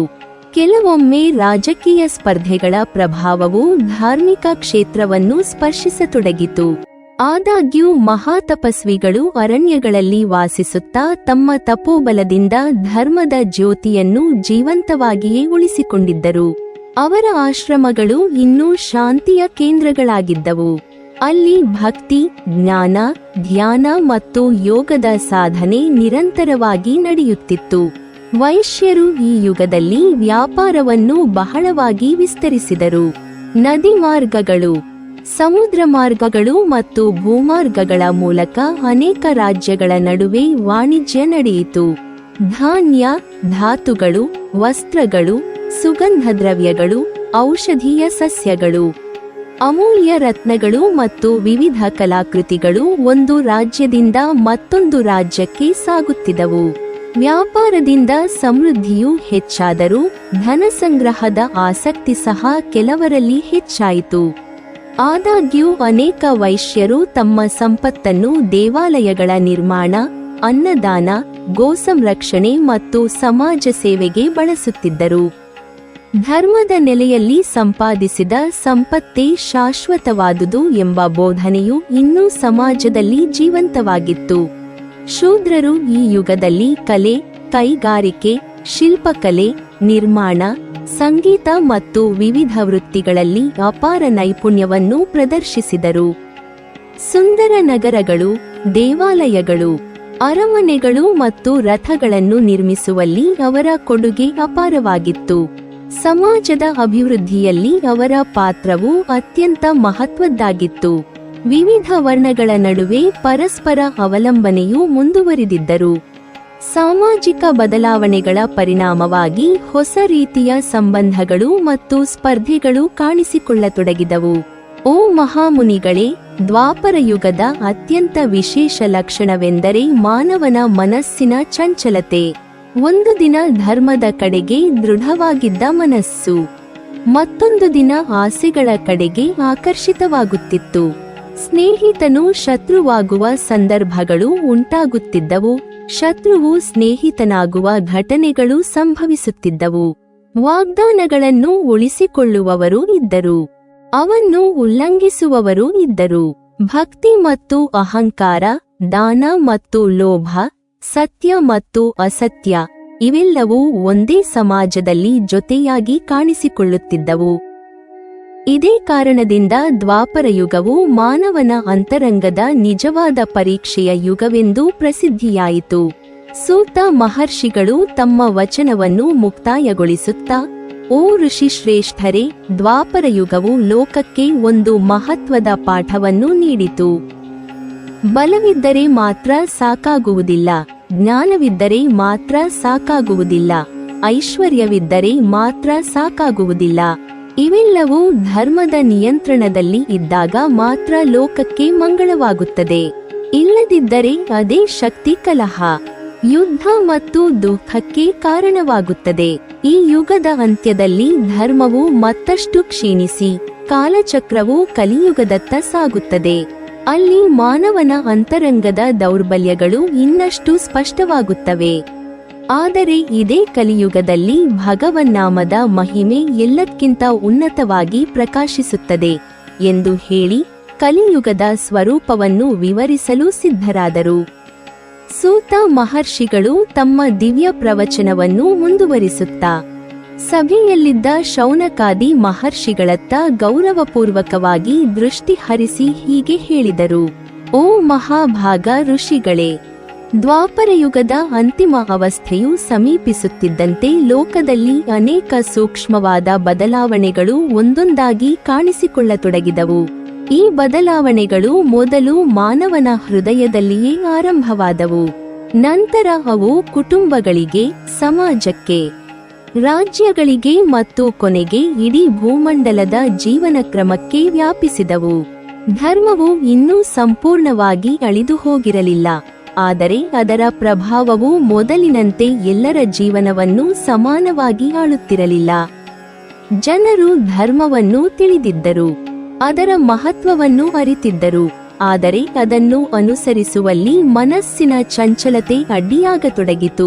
ಆಸೆಗಳು ಹೆಚ್ಚಾದವು, ಅಧಿಕಾರದ ಬಯಕೆ ಗಾಢವಾಯಿತು, ಐಶ್ವರ್ಯದ ಆಕರ್ಷಣೆ ಬಲವಾಯಿತು, ಮತ್ತು ಮಾನವನು ತನ್ನ ಅಂತರಂಗದ ಶಾಂತಿಗಿಂತ ಬಾಹ್ಯ ಸಾಧನೆಗಳಿಗೆ ಹೆಚ್ಚಿನ ಮಹತ್ವವನ್ನು ನೀಡಲು ಆರಂಭಿಸಿದನು. ಆದಾಗ್ಯೂ ಇದೇ ಯುಗದಲ್ಲಿ ಅನೇಕ ಮಹಾಜ್ಞಾನಿಗಳು, ಮಹಾಯೋಗಿಗಳು, ಮಹಾಭಕ್ತರು ಮತ್ತು ಮಹಾವೀರರು ಸಹ ಲೋಕದಲ್ಲಿ ಜನಿಸಿ ಧರ್ಮದ ಜ್ಯೋತಿಯನ್ನು ಜೀವಂತವಾಗಿಯೇ ಉಳಿಸಿಕೊಂಡರು. ಇದರಿಂದ ದ್ವಾಪರ ಯುಗವು ಸಂಪೂರ್ಣ ಅಧರ್ಮದ ಯುಗವಾಗಿರದೆ ಧರ್ಮ ಮತ್ತು ಅಧರ್ಮಗಳು ಪರಸ್ಪರ ಮುಖಾಮುಖಿಯಾಗಿದ್ದ ಯುಗವೆಂದು ಪ್ರಸಿದ್ಧಿಯಾಯಿತು. ಈ ಯುಗದಲ್ಲಿ ರಾಜಸಭೆಗಳು ಅತ್ಯಂತ ವೈಭವದಿಂದ ಕಂಗೊಳಿಸುತ್ತಿದ್ದವು. ಸುಂದರ ಸ್ತಂಭಗಳಿಂದ ಅಲಂಕರಿಸಲ್ಪಟ್ಟ ಅರಮನೆಗಳು, ಚಿನ್ನದ ಅಲಂಕಾರಗಳಿಂದ ಮೆರೆಯುತ್ತಿದ್ದ ಸಭಾಮಂಟಪಗಳು, ಕಲಾವಿದರ ಸಂಗೀತ, ವೇದಪಾರಾಯಣಗಳ ಧ್ವನಿ ಮತ್ತು ಮಂತ್ರಿಗಳ ಚರ್ಚೆಗಳು ಒಂದೇ ಸ್ಥಳದಲ್ಲಿ ನಡೆಯುತ್ತಿದ್ದವು. ಆದರೆ ಈ ವೈಭವದ ಜೊತೆಯಲ್ಲಿಯೇ ರಾಜಕೀಯ ಸ್ಪರ್ಧೆಗಳು ಹೆಚ್ಚಾಗತೊಡಗಿದವು. ರಾಜ್ಯಗಳ ನಡುವೆ ಒಪ್ಪಂದಗಳು ನಡೆಯುತ್ತಿದ್ದವು, ಮತ್ತೆ ಕೆಲವೇ ದಿನಗಳಲ್ಲಿ ಅವು ಮುರಿಯುತ್ತಿದ್ದವು. ಸ್ನೇಹದ ಬಂಧಗಳು ನಿರ್ಮಾಣವಾಗುತ್ತಿದ್ದವು, ಆದರೆ ಅಧಿಕಾರದ ಆಸೆಯಿಂದ ಅವು ಭಂಗವಾಗುತ್ತಿದ್ದವು. ರಾಜರು ತಮ್ಮ ರಾಜ್ಯವನ್ನು ರಕ್ಷಿಸಲು ಬಲಿಷ್ಠ ಸೇನೆಗಳನ್ನು ನಿರ್ಮಿಸುತ್ತಿದ್ದರು. ರಥಗಳು, ಆನೆಗಳು, ಕುದುರೆಗಳು ಮತ್ತು ಪಾದಾತಿದಳಗಳಿಂದ ಕೂಡಿದ ವಿಶಾಲ ಸೇನೆಗಳು ಯುದ್ಧಕ್ಕಾಗಿ ಸದಾ ಸಜ್ಜಾಗಿರುತ್ತಿದ್ದವು. ಆದರೆ ಧರ್ಮನಿಷ್ಠ ರಾಜರು ಯುದ್ಧವನ್ನು ಕೊನೆಯ ಪರಿಹಾರವೆಂದು ಮಾತ್ರ ಪರಿಗಣಿಸುತ್ತಿದ್ದರು. ಮೊದಲು ಸಂಧಾನ, ನಂತರ ನ್ಯಾಯಯುತ ಮಾತುಕತೆ, ಮತ್ತು ಅವೆಲ್ಲವೂ ವಿಫಲವಾದಾಗ ಮಾತ್ರ ಯುದ್ಧವನ್ನು ಅಂಗೀಕರಿಸುತ್ತಿದ್ದರು. ಈ ಕಾರಣದಿಂದ ದ್ವಾಪರ ಯುಗದಲ್ಲಿ ಯುದ್ಧಗಳು ನಡೆದರೂ ಧರ್ಮಯುದ್ಧದ ನಿಯಮಗಳಿಗೆ ಇನ್ನೂ ಗೌರವವಿತ್ತು. ಬ್ರಾಹ್ಮಣರು ಈ ಯುಗದಲ್ಲಿಯೂ ಸಮಾಜದ ಆತ್ಮಸ್ವರೂಪವಾಗಿದ್ದರು. ಅವರು ವೇದಗಳನ್ನು ಸಂರಕ್ಷಿಸಿದರು, ಯಜ್ಞಗಳನ್ನು ನಡೆಸಿದರು, ಗುರುಕುಲಗಳಲ್ಲಿ ಸಾವಿರಾರು ಶಿಷ್ಯರಿಗೆ ವಿದ್ಯೆಯನ್ನು ಬೋಧಿಸಿದರು, ಮತ್ತು ಧರ್ಮದ ಸೂಕ್ಷ್ಮ ತತ್ವಗಳನ್ನು ಸಮಾಜಕ್ಕೆ ವಿವರಿಸಿದರು. ಆದರೆ ಮಾನವನ ಮನಸ್ಸಿನಲ್ಲಿ ಉಂಟಾಗುತ್ತಿದ್ದ ಚಂಚಲತೆಯ ಪರಿಣಾಮವಾಗಿ ಕೆಲವು ಕಡೆಗಳಲ್ಲಿ ಜ್ಞಾನವು ವಾದವಿವಾದಗಳ ಸಾಧನವಾಗತೊಡಗಿತು. ಶಾಸ್ತ್ರಾರ್ಥಗಳು ಜ್ಞಾನವನ್ನು ವಿಸ್ತರಿಸುವ ಉದ್ದೇಶದಿಂದ ನಡೆಯುತ್ತಿದ್ದರೂ ಕೆಲವೊಮ್ಮೆ ಜಯದ ಆಸೆಯಿಂದ ಕೂಡ ನಡೆಯತೊಡಗಿದವು. ಆದಾಗ್ಯೂ ನಿಜವಾದ ಋಷಿಗಳು ಈ ಎಲ್ಲ ಬಾಹ್ಯ ಸ್ಪರ್ಧೆಗಳಿಂದ ದೂರವಿದ್ದು ಅರಣ್ಯಗಳಲ್ಲಿ ತಪಸ್ಸು ಮಾಡುತ್ತಾ ಲೋಕದ ಆಧ್ಯಾತ್ಮಿಕ ಶಕ್ತಿಯನ್ನು ಕಾಪಾಡುತ್ತಿದ್ದರು. ಅವರ ಆಶ್ರಮಗಳಿಗೆ ರಾಜರು ಬಂದು ಮಾರ್ಗದರ್ಶನ ಪಡೆಯುತ್ತಿದ್ದರು, ಏಕೆಂದರೆ ತಪಸ್ಸಿನ ಮುಂದೆ ರಾಜಶಕ್ತಿಯು ವಿನಯದಿಂದ ತಲೆಬಾಗುತ್ತಿತ್ತು. ಓ ಮಹರ್ಷಿಗಳೇ, ದ್ವಾಪರ ಯುಗದಲ್ಲಿ ಶಸ್ತ್ರಬಲದ ಜೊತೆಗೆ ಬುದ್ಧಿಬಲಕ್ಕೂ ಅಪಾರ ಮಹತ್ವ ದೊರೆಯಿತು. ರಾಜರು ಕೇವಲ ಪರಾಕ್ರಮಿಗಳಾಗಿದ್ದರೆ ಸಾಕಾಗಲಿಲ್ಲ, ಅವರು ದೂರದೃಷ್ಟಿಯುಳ್ಳವರಾಗಿಯೂ ಇರಬೇಕಾಯಿತು. ಮಂತ್ರಿಗಳ ಸಲಹೆ, ಗುಪ್ತಚರರ ಮಾಹಿತಿ, ರಾಜತಾಂತ್ರಿಕ ಸಂಬಂಧಗಳು, ಗಡಿಯ ಭದ್ರತೆ, ಪ್ರಜೆಯ ವಿಶ್ವಾಸ ಮತ್ತು ಧರ್ಮದ ರಕ್ಷಣೆಯನ್ನು ಒಂದೇ ಸಮಯದಲ್ಲಿ ನಿರ್ವಹಿಸುವ ಅಗತ್ಯವಿತ್ತು. ಈ ಯುಗದಲ್ಲಿ ರಾಜಕೀಯವು ಹೆಚ್ಚು ಸಂಕೀರ್ಣವಾಯಿತು. ಸ್ನೇಹಿತ ರಾಷ್ಟ್ರಗಳು ಶತ್ರು ರಾಷ್ಟ್ರಗಳಾಗುವ ಸಂದರ್ಭಗಳು ಉಂಟಾದವು, ಮತ್ತು ಶತ್ರುಗಳು ಸಹ ಸಮಯೋಚಿತವಾಗಿ ಮಿತ್ರರಾಗುವ ಘಟನೆಗಳು ಸಂಭವಿಸಿದವು. ಈ ಬದಲಾವಣೆಗಳು ಮಾನವನ ಮನಸ್ಸಿನ ಅಸ್ಥಿರತೆಯನ್ನು ಪ್ರತಿಬಿಂಬಿಸುತ್ತಿದ್ದವು. ಇದೇ ಕಾರಣದಿಂದ ದ್ವಾಪರ ಯುಗದ ಇತಿಹಾಸವು ಮಹಾಸಂಘರ್ಷಗಳಿಂದ ತುಂಬಿಕೊಂಡಿದೆ. ಸಮಾಜದಲ್ಲಿಯೂ ಹೊಸ ಬದಲಾವಣೆಗಳು ಕಾಣಿಸಿಕೊಂಡವು. ವ್ಯಾಪಾರವು ವ್ಯಾಪಕವಾಗಿ ಬೆಳೆಯಿತು. ವಿವಿಧ ದೇಶಗಳ ನಡುವೆ ವಸ್ತುಗಳ ವಿನಿಮಯ ನಡೆಯಿತು. ಶಿಲ್ಪಕಲೆ, ವಾಸ್ತುಶಿಲ್ಪ, ಸಂಗೀತ, ನೃತ್ಯ, ಸಾಹಿತ್ಯ ಮತ್ತು ವಿಜ್ಞಾನಗಳಲ್ಲಿ ಹೊಸ ಸಾಧನೆಗಳು ಕಂಡುಬಂದವು. ಮಹಾನಗರಗಳು ನಿರ್ಮಾಣವಾದವು. ಭವ್ಯ ದೇವಾಲಯಗಳು, ಅರಮನೆಗಳು, ಉದ್ಯಾನವನಗಳು ಮತ್ತು ಸಭಾಮಂಟಪಗಳು ಮಾನವನ ಕೌಶಲ್ಯವನ್ನು ಪ್ರತಿಬಿಂಬಿಸುತ್ತಿದ್ದವು. ಆದರೆ ಈ ಅಭಿವೃದ್ಧಿಯೊಂದಿಗೆ ಐಶ್ವರ್ಯದ ಆಕರ್ಷಣೆಯೂ ಹೆಚ್ಚಾಯಿತು. ಕೆಲವರು ಧನವನ್ನು ಧರ್ಮಕಾರ್ಯಗಳಿಗೆ ಬಳಸಿದರೆ, ಕೆಲವರು ಅದನ್ನು ವೈಭವ ಮತ್ತು ಪ್ರಭುತ್ವಕ್ಕಾಗಿ ಬಳಸತೊಡಗಿದರು. ಈ ವ್ಯತ್ಯಾಸವು ಸಮಾಜದಲ್ಲಿ ಅಂತರಗಳನ್ನು ಉಂಟುಮಾಡಲು ಆರಂಭಿಸಿತು. ಕುಟುಂಬ ಜೀವನದಲ್ಲಿಯೂ ಬದಲಾವಣೆಗಳು ಕಂಡುಬಂದವು. ಹಿರಿಯರಿಗೆ ಗೌರವ ಇನ್ನೂ ಉಳಿದಿದ್ದರೂ, ಕೆಲವರಲ್ಲಿ ಸ್ವಾರ್ಥದ ಪ್ರಭಾವದಿಂದ ಭಿನ್ನಾಭಿಪ್ರಾಯಗಳು ಉಂಟಾಗತೊಡಗಿದವು. ಸಹೋದರರ ನಡುವೆ ಆಸ್ತಿ ವಿಚಾರವಾಗಿ ಕಲಹಗಳು ಕಾಣಿಸಿಕೊಂಡವು. ಸ್ನೇಹದ ಬಂಧಗಳು ಕೆಲವೊಮ್ಮೆ ಲಾಭದ ಆಧಾರದ ಮೇಲೆ ನಿರ್ಮಾಣವಾಗತೊಡಗಿದವು. ಆದಾಗ್ಯೂ ಅನೇಕ ಕುಟುಂಬಗಳು ಇನ್ನೂ ಧರ್ಮದ ಮಾರ್ಗವನ್ನು ದೃಢವಾಗಿ ಅನುಸರಿಸುತ್ತಿದ್ದವು. ಅವರು ಋಷಿಗಳ ಉಪದೇಶವನ್ನು ಪಾಲಿಸಿ ಯಜ್ಞ, ದಾನ, ವ್ರತ ಮತ್ತು ತೀರ್ಥಯಾತ್ರೆಗಳ ಮೂಲಕ ತಮ್ಮ ಜೀವನವನ್ನು ಪವಿತ್ರವಾಗಿಟ್ಟುಕೊಳ್ಳುತ್ತಿದ್ದರು. ಈ ಕಾರಣದಿಂದ ಸಮಾಜದಲ್ಲಿ ಧರ್ಮ ಮತ್ತು ಅಧರ್ಮ ಎರಡೂ ಜೊತೆಯಾಗಿ ಅಸ್ತಿತ್ವದಲ್ಲಿದ್ದವು. ಪ್ರಕೃತಿಯಲ್ಲಿಯೂ ಕೆಲವು ಬದಲಾವಣೆಗಳು ಗೋಚರಿಸಿದವು. ಮಳೆಯು ಸಾಮಾನ್ಯವಾಗಿ ಸಮಯಕ್ಕೆ ಸುರಿಯುತ್ತಿದ್ದರೂ, ಕೆಲವೊಮ್ಮೆ ಅತಿವೃಷ್ಟಿ ಅಥವಾ ಅನಾವೃಷ್ಟಿಯೂ ಕಾಣಿಸಿಕೊಳ್ಳುತ್ತಿತ್ತು. ಕೆಲವು ಪ್ರದೇಶಗಳು ಸಮೃದ್ಧಿಯಾಗಿದ್ದರೆ, ಕೆಲವು ಕಡೆ ಸಂಕಷ್ಟಗಳು ಎದುರಾಗುತ್ತಿದ್ದವು. ಈ ಬದಲಾವಣೆಗಳನ್ನು ಮಹರ್ಷಿಗಳು ಮಾನವನ ಧರ್ಮನಿಷ್ಠೆ ಮತ್ತು ಪ್ರಕೃತಿಯ ಸಮತೋಲನದ ನಡುವಿನ ಸಂಬಂಧಕ್ಕೆ ಉದಾಹರಣೆಯಾಗಿ ವಿವರಿಸುತ್ತಿದ್ದರು. ಧರ್ಮವು ಹೆಚ್ಚಿದಲ್ಲಿ ಪ್ರಕೃತಿಯು ಸಂತೋಷದಿಂದ ಅನುಗ್ರಹಿಸುತ್ತದೆ. ಅಧರ್ಮವು ಹೆಚ್ಚಿದಲ್ಲಿ ಪ್ರಕೃತಿಯು ತನ್ನ ಎಚ್ಚರಿಕೆಯನ್ನು ನೀಡುತ್ತದೆ ಎಂದು ಅವರು ಬೋಧಿಸುತ್ತಿದ್ದರು. ಓ ಮುನಿಶ್ರೇಷ್ಠರೇ, ದ್ವಾಪರಯುಗದ ಅಂತಿಮ ಹಂತವು ಮಾನವ ಇತಿಹಾಸದಲ್ಲಿ ಒಂದು ಮಹತ್ತರ ತಿರುವಾಯಿತು. ಧರ್ಮ ಮತ್ತು ಅಧರ್ಮಗಳ ನಡುವಿನ ಮಹಾಸಂಘರ್ಷವು ಪರಾಕಾಷ್ಠೆಯನ್ನು ತಲುಪಿತು. ಮಹಾವೀರರು ತಮ್ಮ ಶೌರ್ಯವನ್ನು ಪ್ರದರ್ಶಿಸಿದರು. ಮಹಾಜ್ಞಾನಿಗಳು ಧರ್ಮದ ತತ್ವವನ್ನು ಬೋಧಿಸಿದರು. ಭಗವಂತನು ಸಹ ಲೋಕದ ರಕ್ಷಣೆಗೆ ಅವತರಿಸಿ ಧರ್ಮವನ್ನು ಪುನಃ ಸ್ಥಾಪಿಸಿದನು. ಆದರೆ ಕಾಲಚಕ್ರದ ನಿಯಮದಂತೆ ಈ ಮಹಾಯುಗವು ಅಂತ್ಯವನ್ನು ಕಂಡಿತು. ಧರ್ಮವು ತನ್ನ ಇನ್ನೊಂದು ಪಾದವನ್ನು ಕಳೆದುಕೊಂಡಿತು. ಮಾನವನ ಮನಸ್ಸು ಇನ್ನಷ್ಟು ಚಂಚಲವಾಯಿತು. ಆಸೆಗಳು ಮತ್ತಷ್ಟು ಪ್ರಬಲವಾದವು. ಸತ್ಯದ ಪ್ರಕಾಶವು ಮಂದವಾಯಿತು. ಆಗ ಕಾಲವು ಕಲಿಯುಗದ ಬಾಗಿಲನ್ನು ತೆರೆಯಿತು. ಸೂತ ಮಹರ್ಷಿಗಳು ಗಂಭೀರ ಸ್ವರದಲ್ಲಿ ಮುಂದುವರಿದು ಹೇಳಿದರು, ಓ ಮಹಾಭಾಗ ಋಷಿಗಳೇ, ಈಗ ನಾನು ಕಲಿಯುಗದ ಸ್ವರೂಪವನ್ನು ವಿವರಿಸುತ್ತೇನೆ. ಈ ಯುಗದ ವರ್ಣನೆಯು ಭಯವನ್ನು ಹುಟ್ಟಿಸುವುದಕ್ಕಲ್ಲ, ಜಾಗೃತಿಯನ್ನು ಉಂಟುಮಾಡುವುದಕ್ಕಾಗಿ. ಕಲಿಯುಗದಲ್ಲಿ ಮಾನವನ ಮನಸ್ಸು ಅನೇಕ ಪರೀಕ್ಷೆಗಳನ್ನು ಎದುರಿಸುತ್ತದೆ. ಕೋಪ, ಲೋಭ, ಅಸತ್ಯ, ಅಹಂಕಾರ ಮತ್ತು ಮಮಕಾರಗಳು ಹೆಚ್ಚಾಗುತ್ತವೆ. ಆದರೆ ಇದೇ ಯುಗದಲ್ಲಿ ಭಗವಂತನ ನಾಮಸ್ಮರಣೆಯ ಮಹಿಮೆ ಎಲ್ಲಕ್ಕಿಂತ ಉನ್ನತವಾಗಿರುತ್ತದೆ. ಇತರ ಯುಗಗಳಲ್ಲಿ ದೀರ್ಘ ತಪಸ್ಸಿನಿಂದ ದೊರೆಯುವ ಫಲವನ್ನು ಈ ಯುಗದಲ್ಲಿ ನಿಷ್ಕಪಟ ಭಕ್ತಿ, ಹರಿನಾಮ ಸ್ಮರಣೆ, ಸತ್ಸಂಗ ಮತ್ತು ಸತ್ಪ್ರವೃತ್ತಿಯಿಂದ ಪಡೆಯಬಹುದು. ಆದ್ದರಿಂದ ಕಲಿಯುಗವನ್ನು ದೋಷಗಳ ಯುಗವೆಂದು ಮಾತ್ರ ಕಾಣಬಾರದು. ಇದು ಭಕ್ತಿಯ ಮೂಲಕ ಪರಮಗತಿಯನ್ನು ಪಡೆಯಲು ಪರಮಾತ್ಮನು ಮಾನವರಿಗೆ ನೀಡಿರುವ ಅಪೂರ್ವ ಅವಕಾಶವೂ ಆಗಿದೆ. ಈ ಮಾತುಗಳನ್ನು ಕೇಳಿದ ಶೌನಕಾದಿ ಮಹರ್ಷಿಗಳು ಇನ್ನಷ್ಟು ಭಕ್ತಿಭಾವದಿಂದ ಸೂತ ಮಹರ್ಷಿಗಳತ್ತ ದೃಷ್ಟಿ ಹರಿಸಿದರು.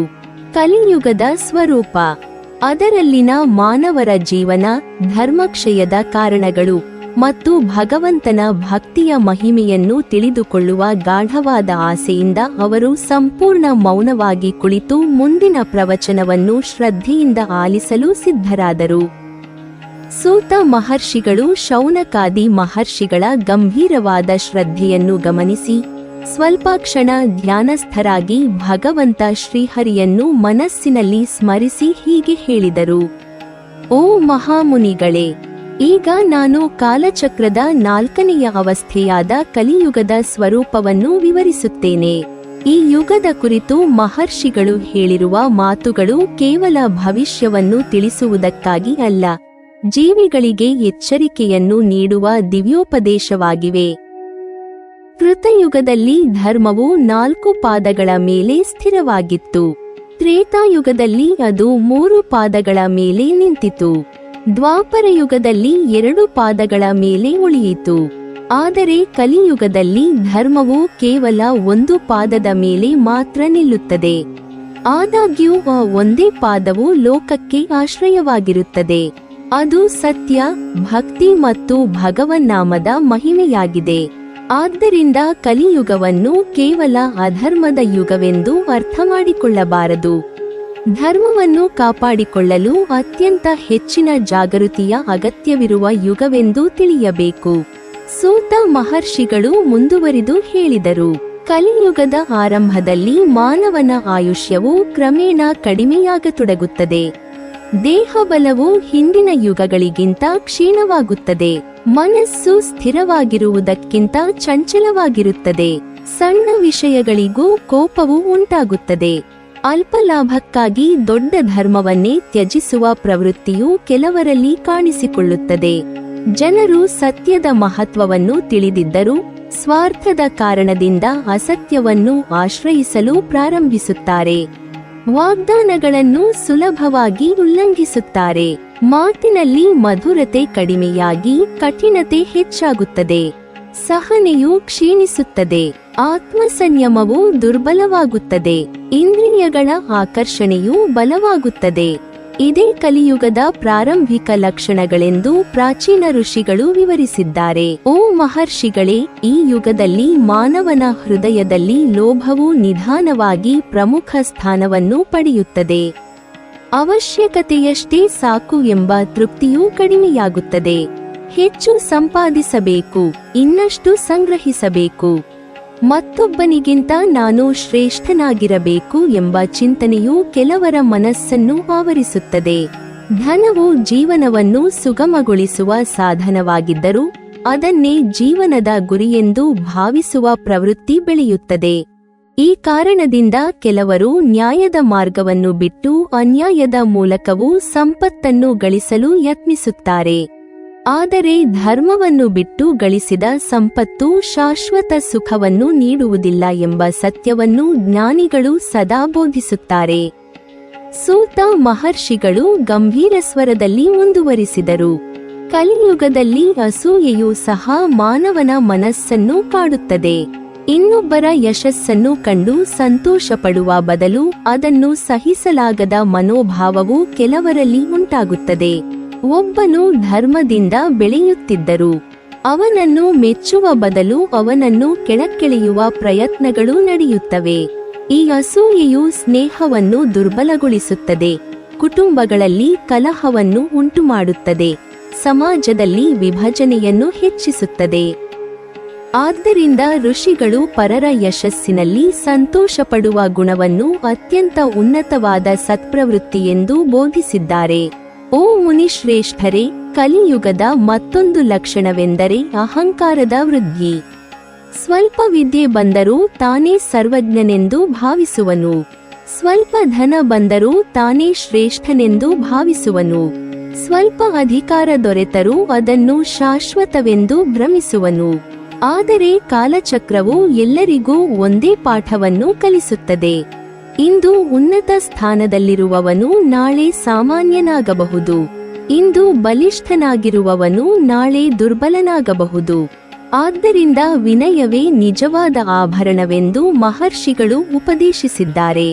ಸೂತ ಮಹರ್ಷಿಗಳು ಸಭೆಯಲ್ಲಿದ್ದ ಋಷಿಗಳತ್ತ ನೋಡುತ್ತಾ ಹೇಳಿದರು: ಈ ಯುಗದಲ್ಲಿ ಕುಟುಂಬ ಜೀವನವು ಅನೇಕ ಪರೀಕ್ಷೆಗಳನ್ನು ಎದುರಿಸುತ್ತದೆ. ಹಿರಿಯರಿಗೆ ಸಲ್ಲಬೇಕಾದ ಗೌರವವು ಕೆಲವರಲ್ಲಿ ಕಡಿಮೆಯಾಗುತ್ತದೆ. ತಂದೆ ತಾಯಿಯರ ಉಪದೇಶಕ್ಕಿಂತ ಸ್ವಂತ ಅಭಿಪ್ರಾಯವನ್ನೇ ಶ್ರೇಷ್ಠವೆಂದು ಭಾವಿಸುವ ಮನೋಭಾವವು ಬೆಳೆಯುತ್ತದೆ. ಸಹೋದರರ ನಡುವೆ ಸ್ವಾರ್ಥದಿಂದ ಕಲಹಗಳು ಉಂಟಾಗುತ್ತವೆ. ಸ್ನೇಹವು ಲಾಭದ ಆಧಾರದ ಮೇಲೆ ನಿರ್ಮಾಣವಾಗುತ್ತದೆ, ಆದರೆ ಇದರಿಂದ ಎಲ್ಲರೂ ಅಧರ್ಮಿಗಳಾಗುತ್ತಾರೆ ಎಂದು ಅರ್ಥವಲ್ಲ. ಅನೇಕ ಸತ್ಪುರುಷರು, ಧರ್ಮನಿಷ್ಠ ಕುಟುಂಬಗಳು ಮತ್ತು ಭಕ್ತರು ಈ ಯುಗದಲ್ಲಿಯೂ ಪ್ರಕಾಶಮಾನವಾಗಿ ಬದುಕುತ್ತಾರೆ. ಅವರೇ ಲೋಕದಲ್ಲಿ ಧರ್ಮದ ಜ್ಯೋತಿಯನ್ನು ಜೀವಂತವಾಗಿಟ್ಟುಕೊಳ್ಳುತ್ತಾರೆ. ಓ ಮಹಾಭಾಗರೇ, ಪ್ರಕೃತಿಯಲ್ಲಿಯೂ ಈ ಯುಗದಲ್ಲಿ ಅಸ್ಥಿರತೆ ಹೆಚ್ಚಾಗುತ್ತದೆ. ಕೆಲವೊಮ್ಮೆ ಅತಿವೃಷ್ಟಿ, ಕೆಲವೊಮ್ಮೆ ಅನಾವೃಷ್ಟಿ, ಕೆಲವೊಮ್ಮೆ ರೋಗಗಳು, ಕೆಲವೊಮ್ಮೆ ಭಯ ಮತ್ತು ಸಂಕಷ್ಟಗಳು ಮಾನವರನ್ನು ಪರೀಕ್ಷಿಸುತ್ತವೆ. ಆದರೆ ಇವುಗಳೆಲ್ಲವೂ ಜೀವಿಗಳಿಗೆ ಜೀವನದ ಅನಿತ್ಯತೆಯನ್ನು ನೆನಪಿಸುವ ಗುರುಗಳಂತಿವೆ. ದೇಹವು ಶಾಶ್ವತವಲ್ಲ, ಸಂಪತ್ತು ಶಾಶ್ವತವಲ್ಲ, ಅಧಿಕಾರ ಶಾಶ್ವತವಲ್ಲ, ಕೀರ್ತಿಯು ಶಾಶ್ವತವಲ್ಲ. ಪರಮಾತ್ಮನ ಸ್ಮರಣೆ ಮತ್ತು ಧರ್ಮದಿಂದ ಮಾಡಿದ ಪುಣ್ಯಕರ್ಮಗಳೇ ಜೀವಿಯನ್ನು ಅಂತಿಮವಾಗಿ ರಕ್ಷಿಸುತ್ತವೆ.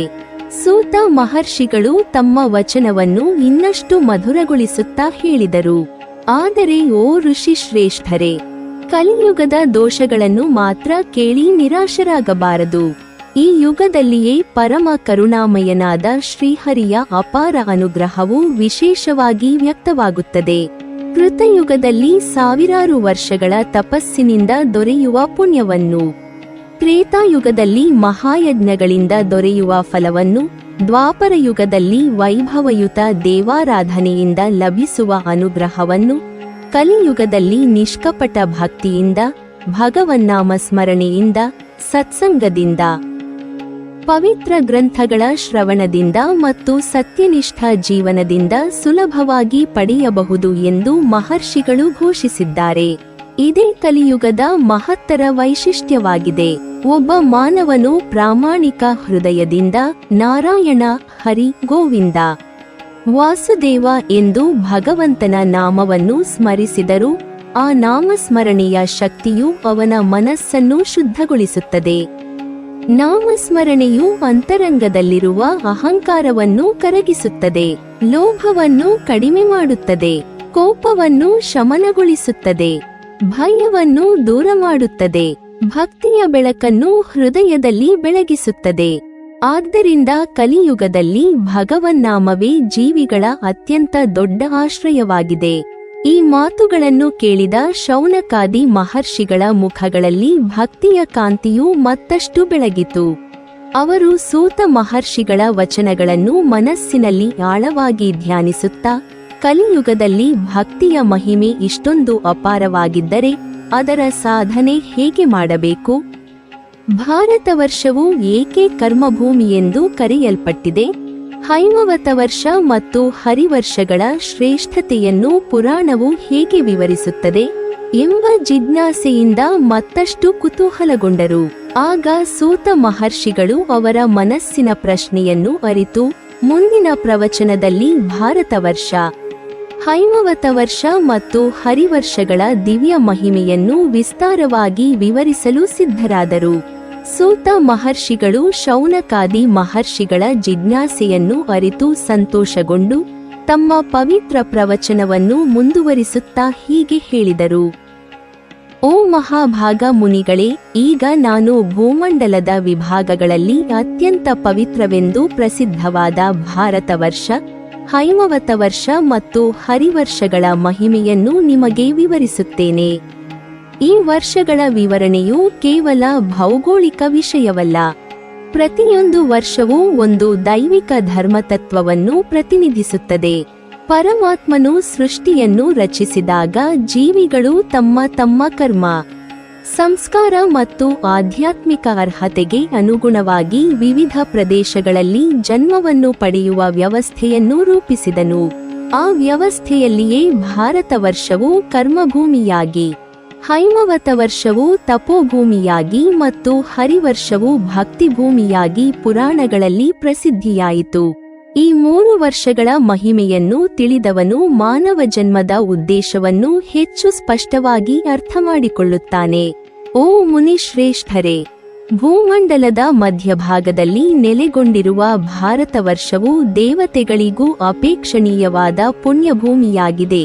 ಏಕೆಂದರೆ ಇಲ್ಲಿ ಮಾಡಿದ ಕರ್ಮವೇ ಜೀವಿಯ ಮುಂದಿನ ಗತಿಯನ್ನು ನಿರ್ಧರಿಸುತ್ತದೆ. ಇತರ ಲೋಕಗಳಲ್ಲಿ ಅಥವಾ ಇತರ ವರ್ಷಗಳಲ್ಲಿ ಅನುಭವಿಸುವ ಸುಖ ದುಃಖಗಳು ಹಿಂದಿನ ಕರ್ಮಗಳ ಫಲಗಳಾಗಿದ್ದರೆ, ಭಾರತ ವರ್ಷದಲ್ಲಿ ಪ್ರತಿಯೊಂದು ಕ್ಷಣವೂ ಹೊಸ ಕರ್ಮವನ್ನು ಮಾಡುವ ಅವಕಾಶ ದೊರೆಯುತ್ತದೆ. ಆದ್ದರಿಂದ ಇದನ್ನು ಕರ್ಮಭೂಮಿ ಎಂದು ಮಹರ್ಷಿಗಳು ಕೊಂಡಾಡಿದ್ದಾರೆ.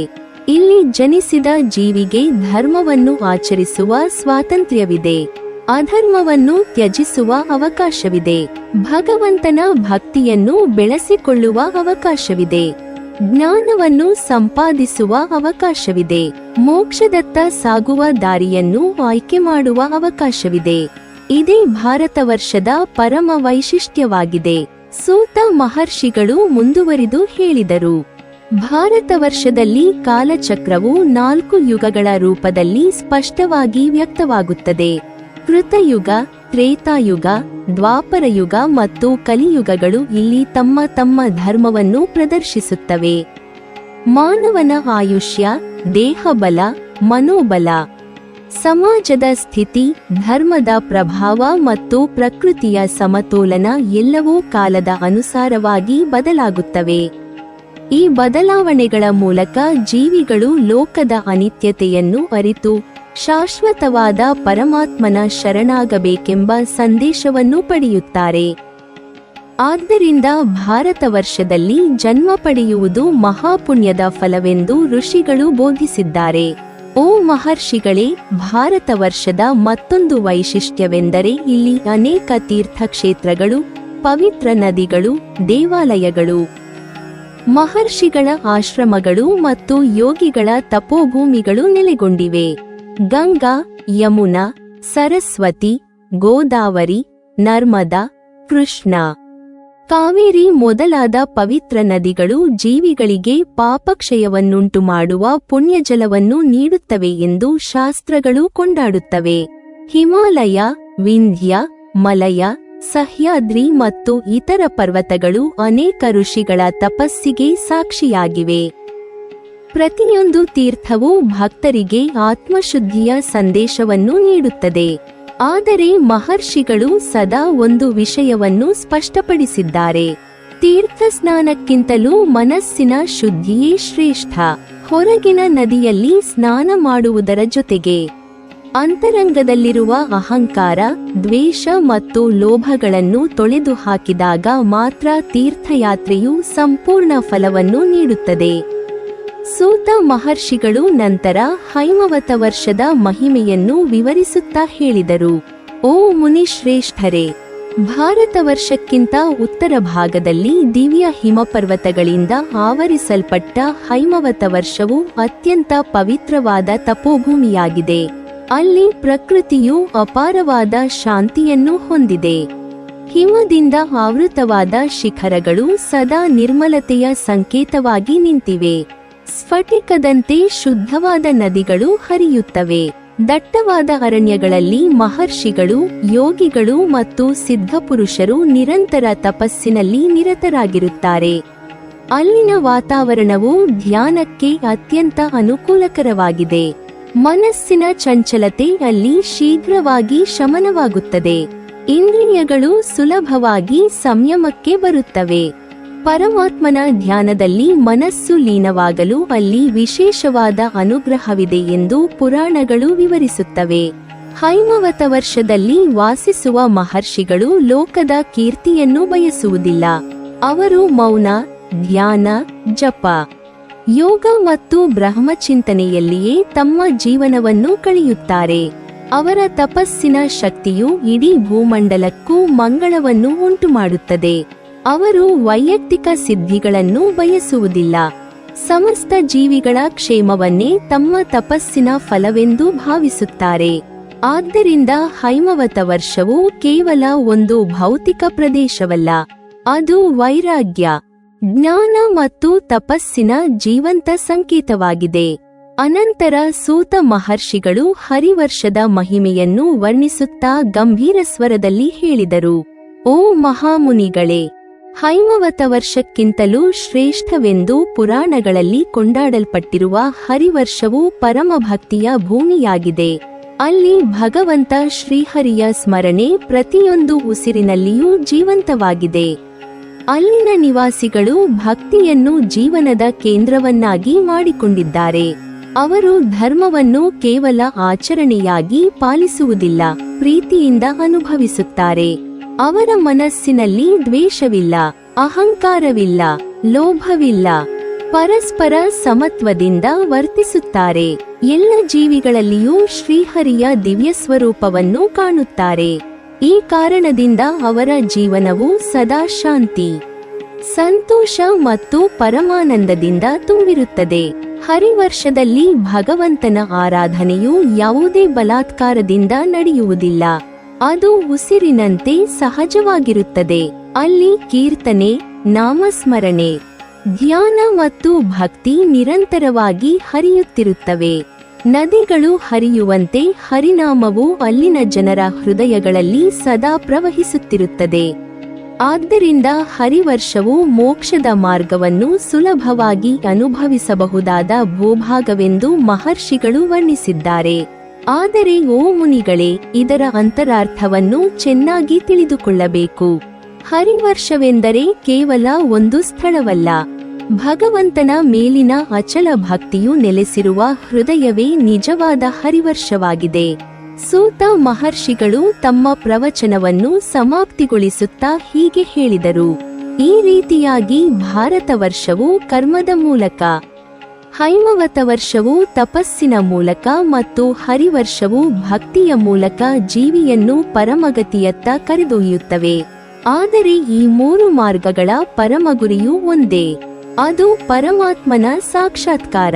ಕರ್ಮವು ಭಕ್ತಿಯಿಲ್ಲದೆ ಅಪೂರ್ಣ, ತಪಸ್ಸು ಜ್ಞಾನವಿಲ್ಲದೆ ಅಪೂರ್ಣ, ಭಕ್ತಿ ವಿನಯವಿಲ್ಲದೆ ಅಪೂರ್ಣ. ಆದ್ದರಿಂದ ಜೀವಿಯು ಸತ್ಯ, ಧರ್ಮ, ತಪಸ್ಸು, ಜ್ಞಾನ ಮತ್ತು ಭಕ್ತಿಗಳನ್ನು ಸಮನ್ವಯಗೊಳಿಸಿ ಬದುಕಬೇಕು. ಇದೇ ಪದ್ಮಮಹಾಪುರಾಣದ ಈ ಉಪದೇಶದ ಸಾರವಾಗಿದೆ. ಈ ದಿವ್ಯೋಪದೇಶವನ್ನು ಕೇಳಿದ ಶೌನಕಾದಿ ಮಹರ್ಷಿಗಳು ಆನಂದ ಭಾಷ್ಪಗಳಿಂದ ತುಂಬಿದ ಕಣ್ಣುಗಳೊಂದಿಗೆ ಸೂತ ಮಹರ್ಷಿಗಳಿಗೆ ನಮಸ್ಕರಿಸಿದರು. ಅವರ ಹೃದಯಗಳಲ್ಲಿ ಭಗವಂತ ಶ್ರೀಹರಿಯ ಮೇಲಿನ ಭಕ್ತಿಯು ಇನ್ನಷ್ಟು ಗಾಢವಾಯಿತು. ಭೂಮಂಡಲದ ವೈವಿಧ್ಯಮಯ ವರ್ಷಗಳ ವಿವರಣೆಯ ಮೂಲಕ, ಕಾಲಚಕ್ರದ ಮಹಿಮೆಯ ಮೂಲಕ ಮತ್ತು ಧರ್ಮದ ಶಾಶ್ವತ ತತ್ವದ ಮೂಲಕ ಸೂತ ಮಹರ್ಷಿಗಳು ಸಾರಿದ ಪರಮಸತ್ಯವನ್ನು ಅವರು ಮನಸ್ಸಿನಲ್ಲಿ ಧ್ಯಾನಿಸುತ್ತಾ, ಭಗವಂತನ ನಾಮಸ್ಮರಣೆಯೇ ಎಲ್ಲ ಯುಗಗಳಲ್ಲಿಯೂ, ಎಲ್ಲ ಸ್ಥಳಗಳಲ್ಲಿಯೂ ಮತ್ತು ಎಲ್ಲ ಜೀವಿಗಳಿಗೂ ಶ್ರೇಷ್ಠವಾದ ಆಶ್ರಯ ಎಂಬ ನಿರ್ಣಯಕ್ಕೆ ಬಂದರು. ಇದೇ ಭಾವನೆಯೊಂದಿಗೆ ಪದ್ಮ ಮಹಾಪುರಾಣದ ಆದಿಖಂಡದ 7ನೆಯ ಅಧ್ಯಾಯದ ಉಪದೇಶಾತ್ಮಕ ಪ್ರವಾಹವು ಭಕ್ತಿ, ಜ್ಞಾನ ಮತ್ತು ಧರ್ಮದ ಅಮೃತ ಸಂದೇಶವನ್ನು ಲೋಕಕ್ಕೆ ನೀಡುತ್ತಾ ಪರಿಪೂರ್ಣತೆಯನ್ನು ಹೊಂದುತ್ತದೆ. ನೀವಿನ್ನೂ ನಮ್ಮ ಚಾನೆಲ್ ಅನ್ನು ಸಬ್ಸ್ಕ್ರೈಬ್ ಮಾಡಿಲ್ವಾ? ಹಾಗಾದರೆ ಈ ಕೂಡಲೇ ನಮ್ಮ ಇಂದ್ರಜಾಲ ಚಾನೆಲ್ ಅನ್ನು ಸಬ್ಸ್ಕ್ರೈಬ್ ಮಾಡಿ ಮತ್ತು ಪಕ್ಕದಲ್ಲಿರುವ ಬೆಲ್ ಐಕಾನ್ ಅನ್ನು ಕ್ಲಿಕ್ ಮಾಡಿದರೆ ನಮ್ಮ ಹೊಸ ವಿಡಿಯೋಗಳನ್ನು ನೀವು ನೋಡಬಹುದು.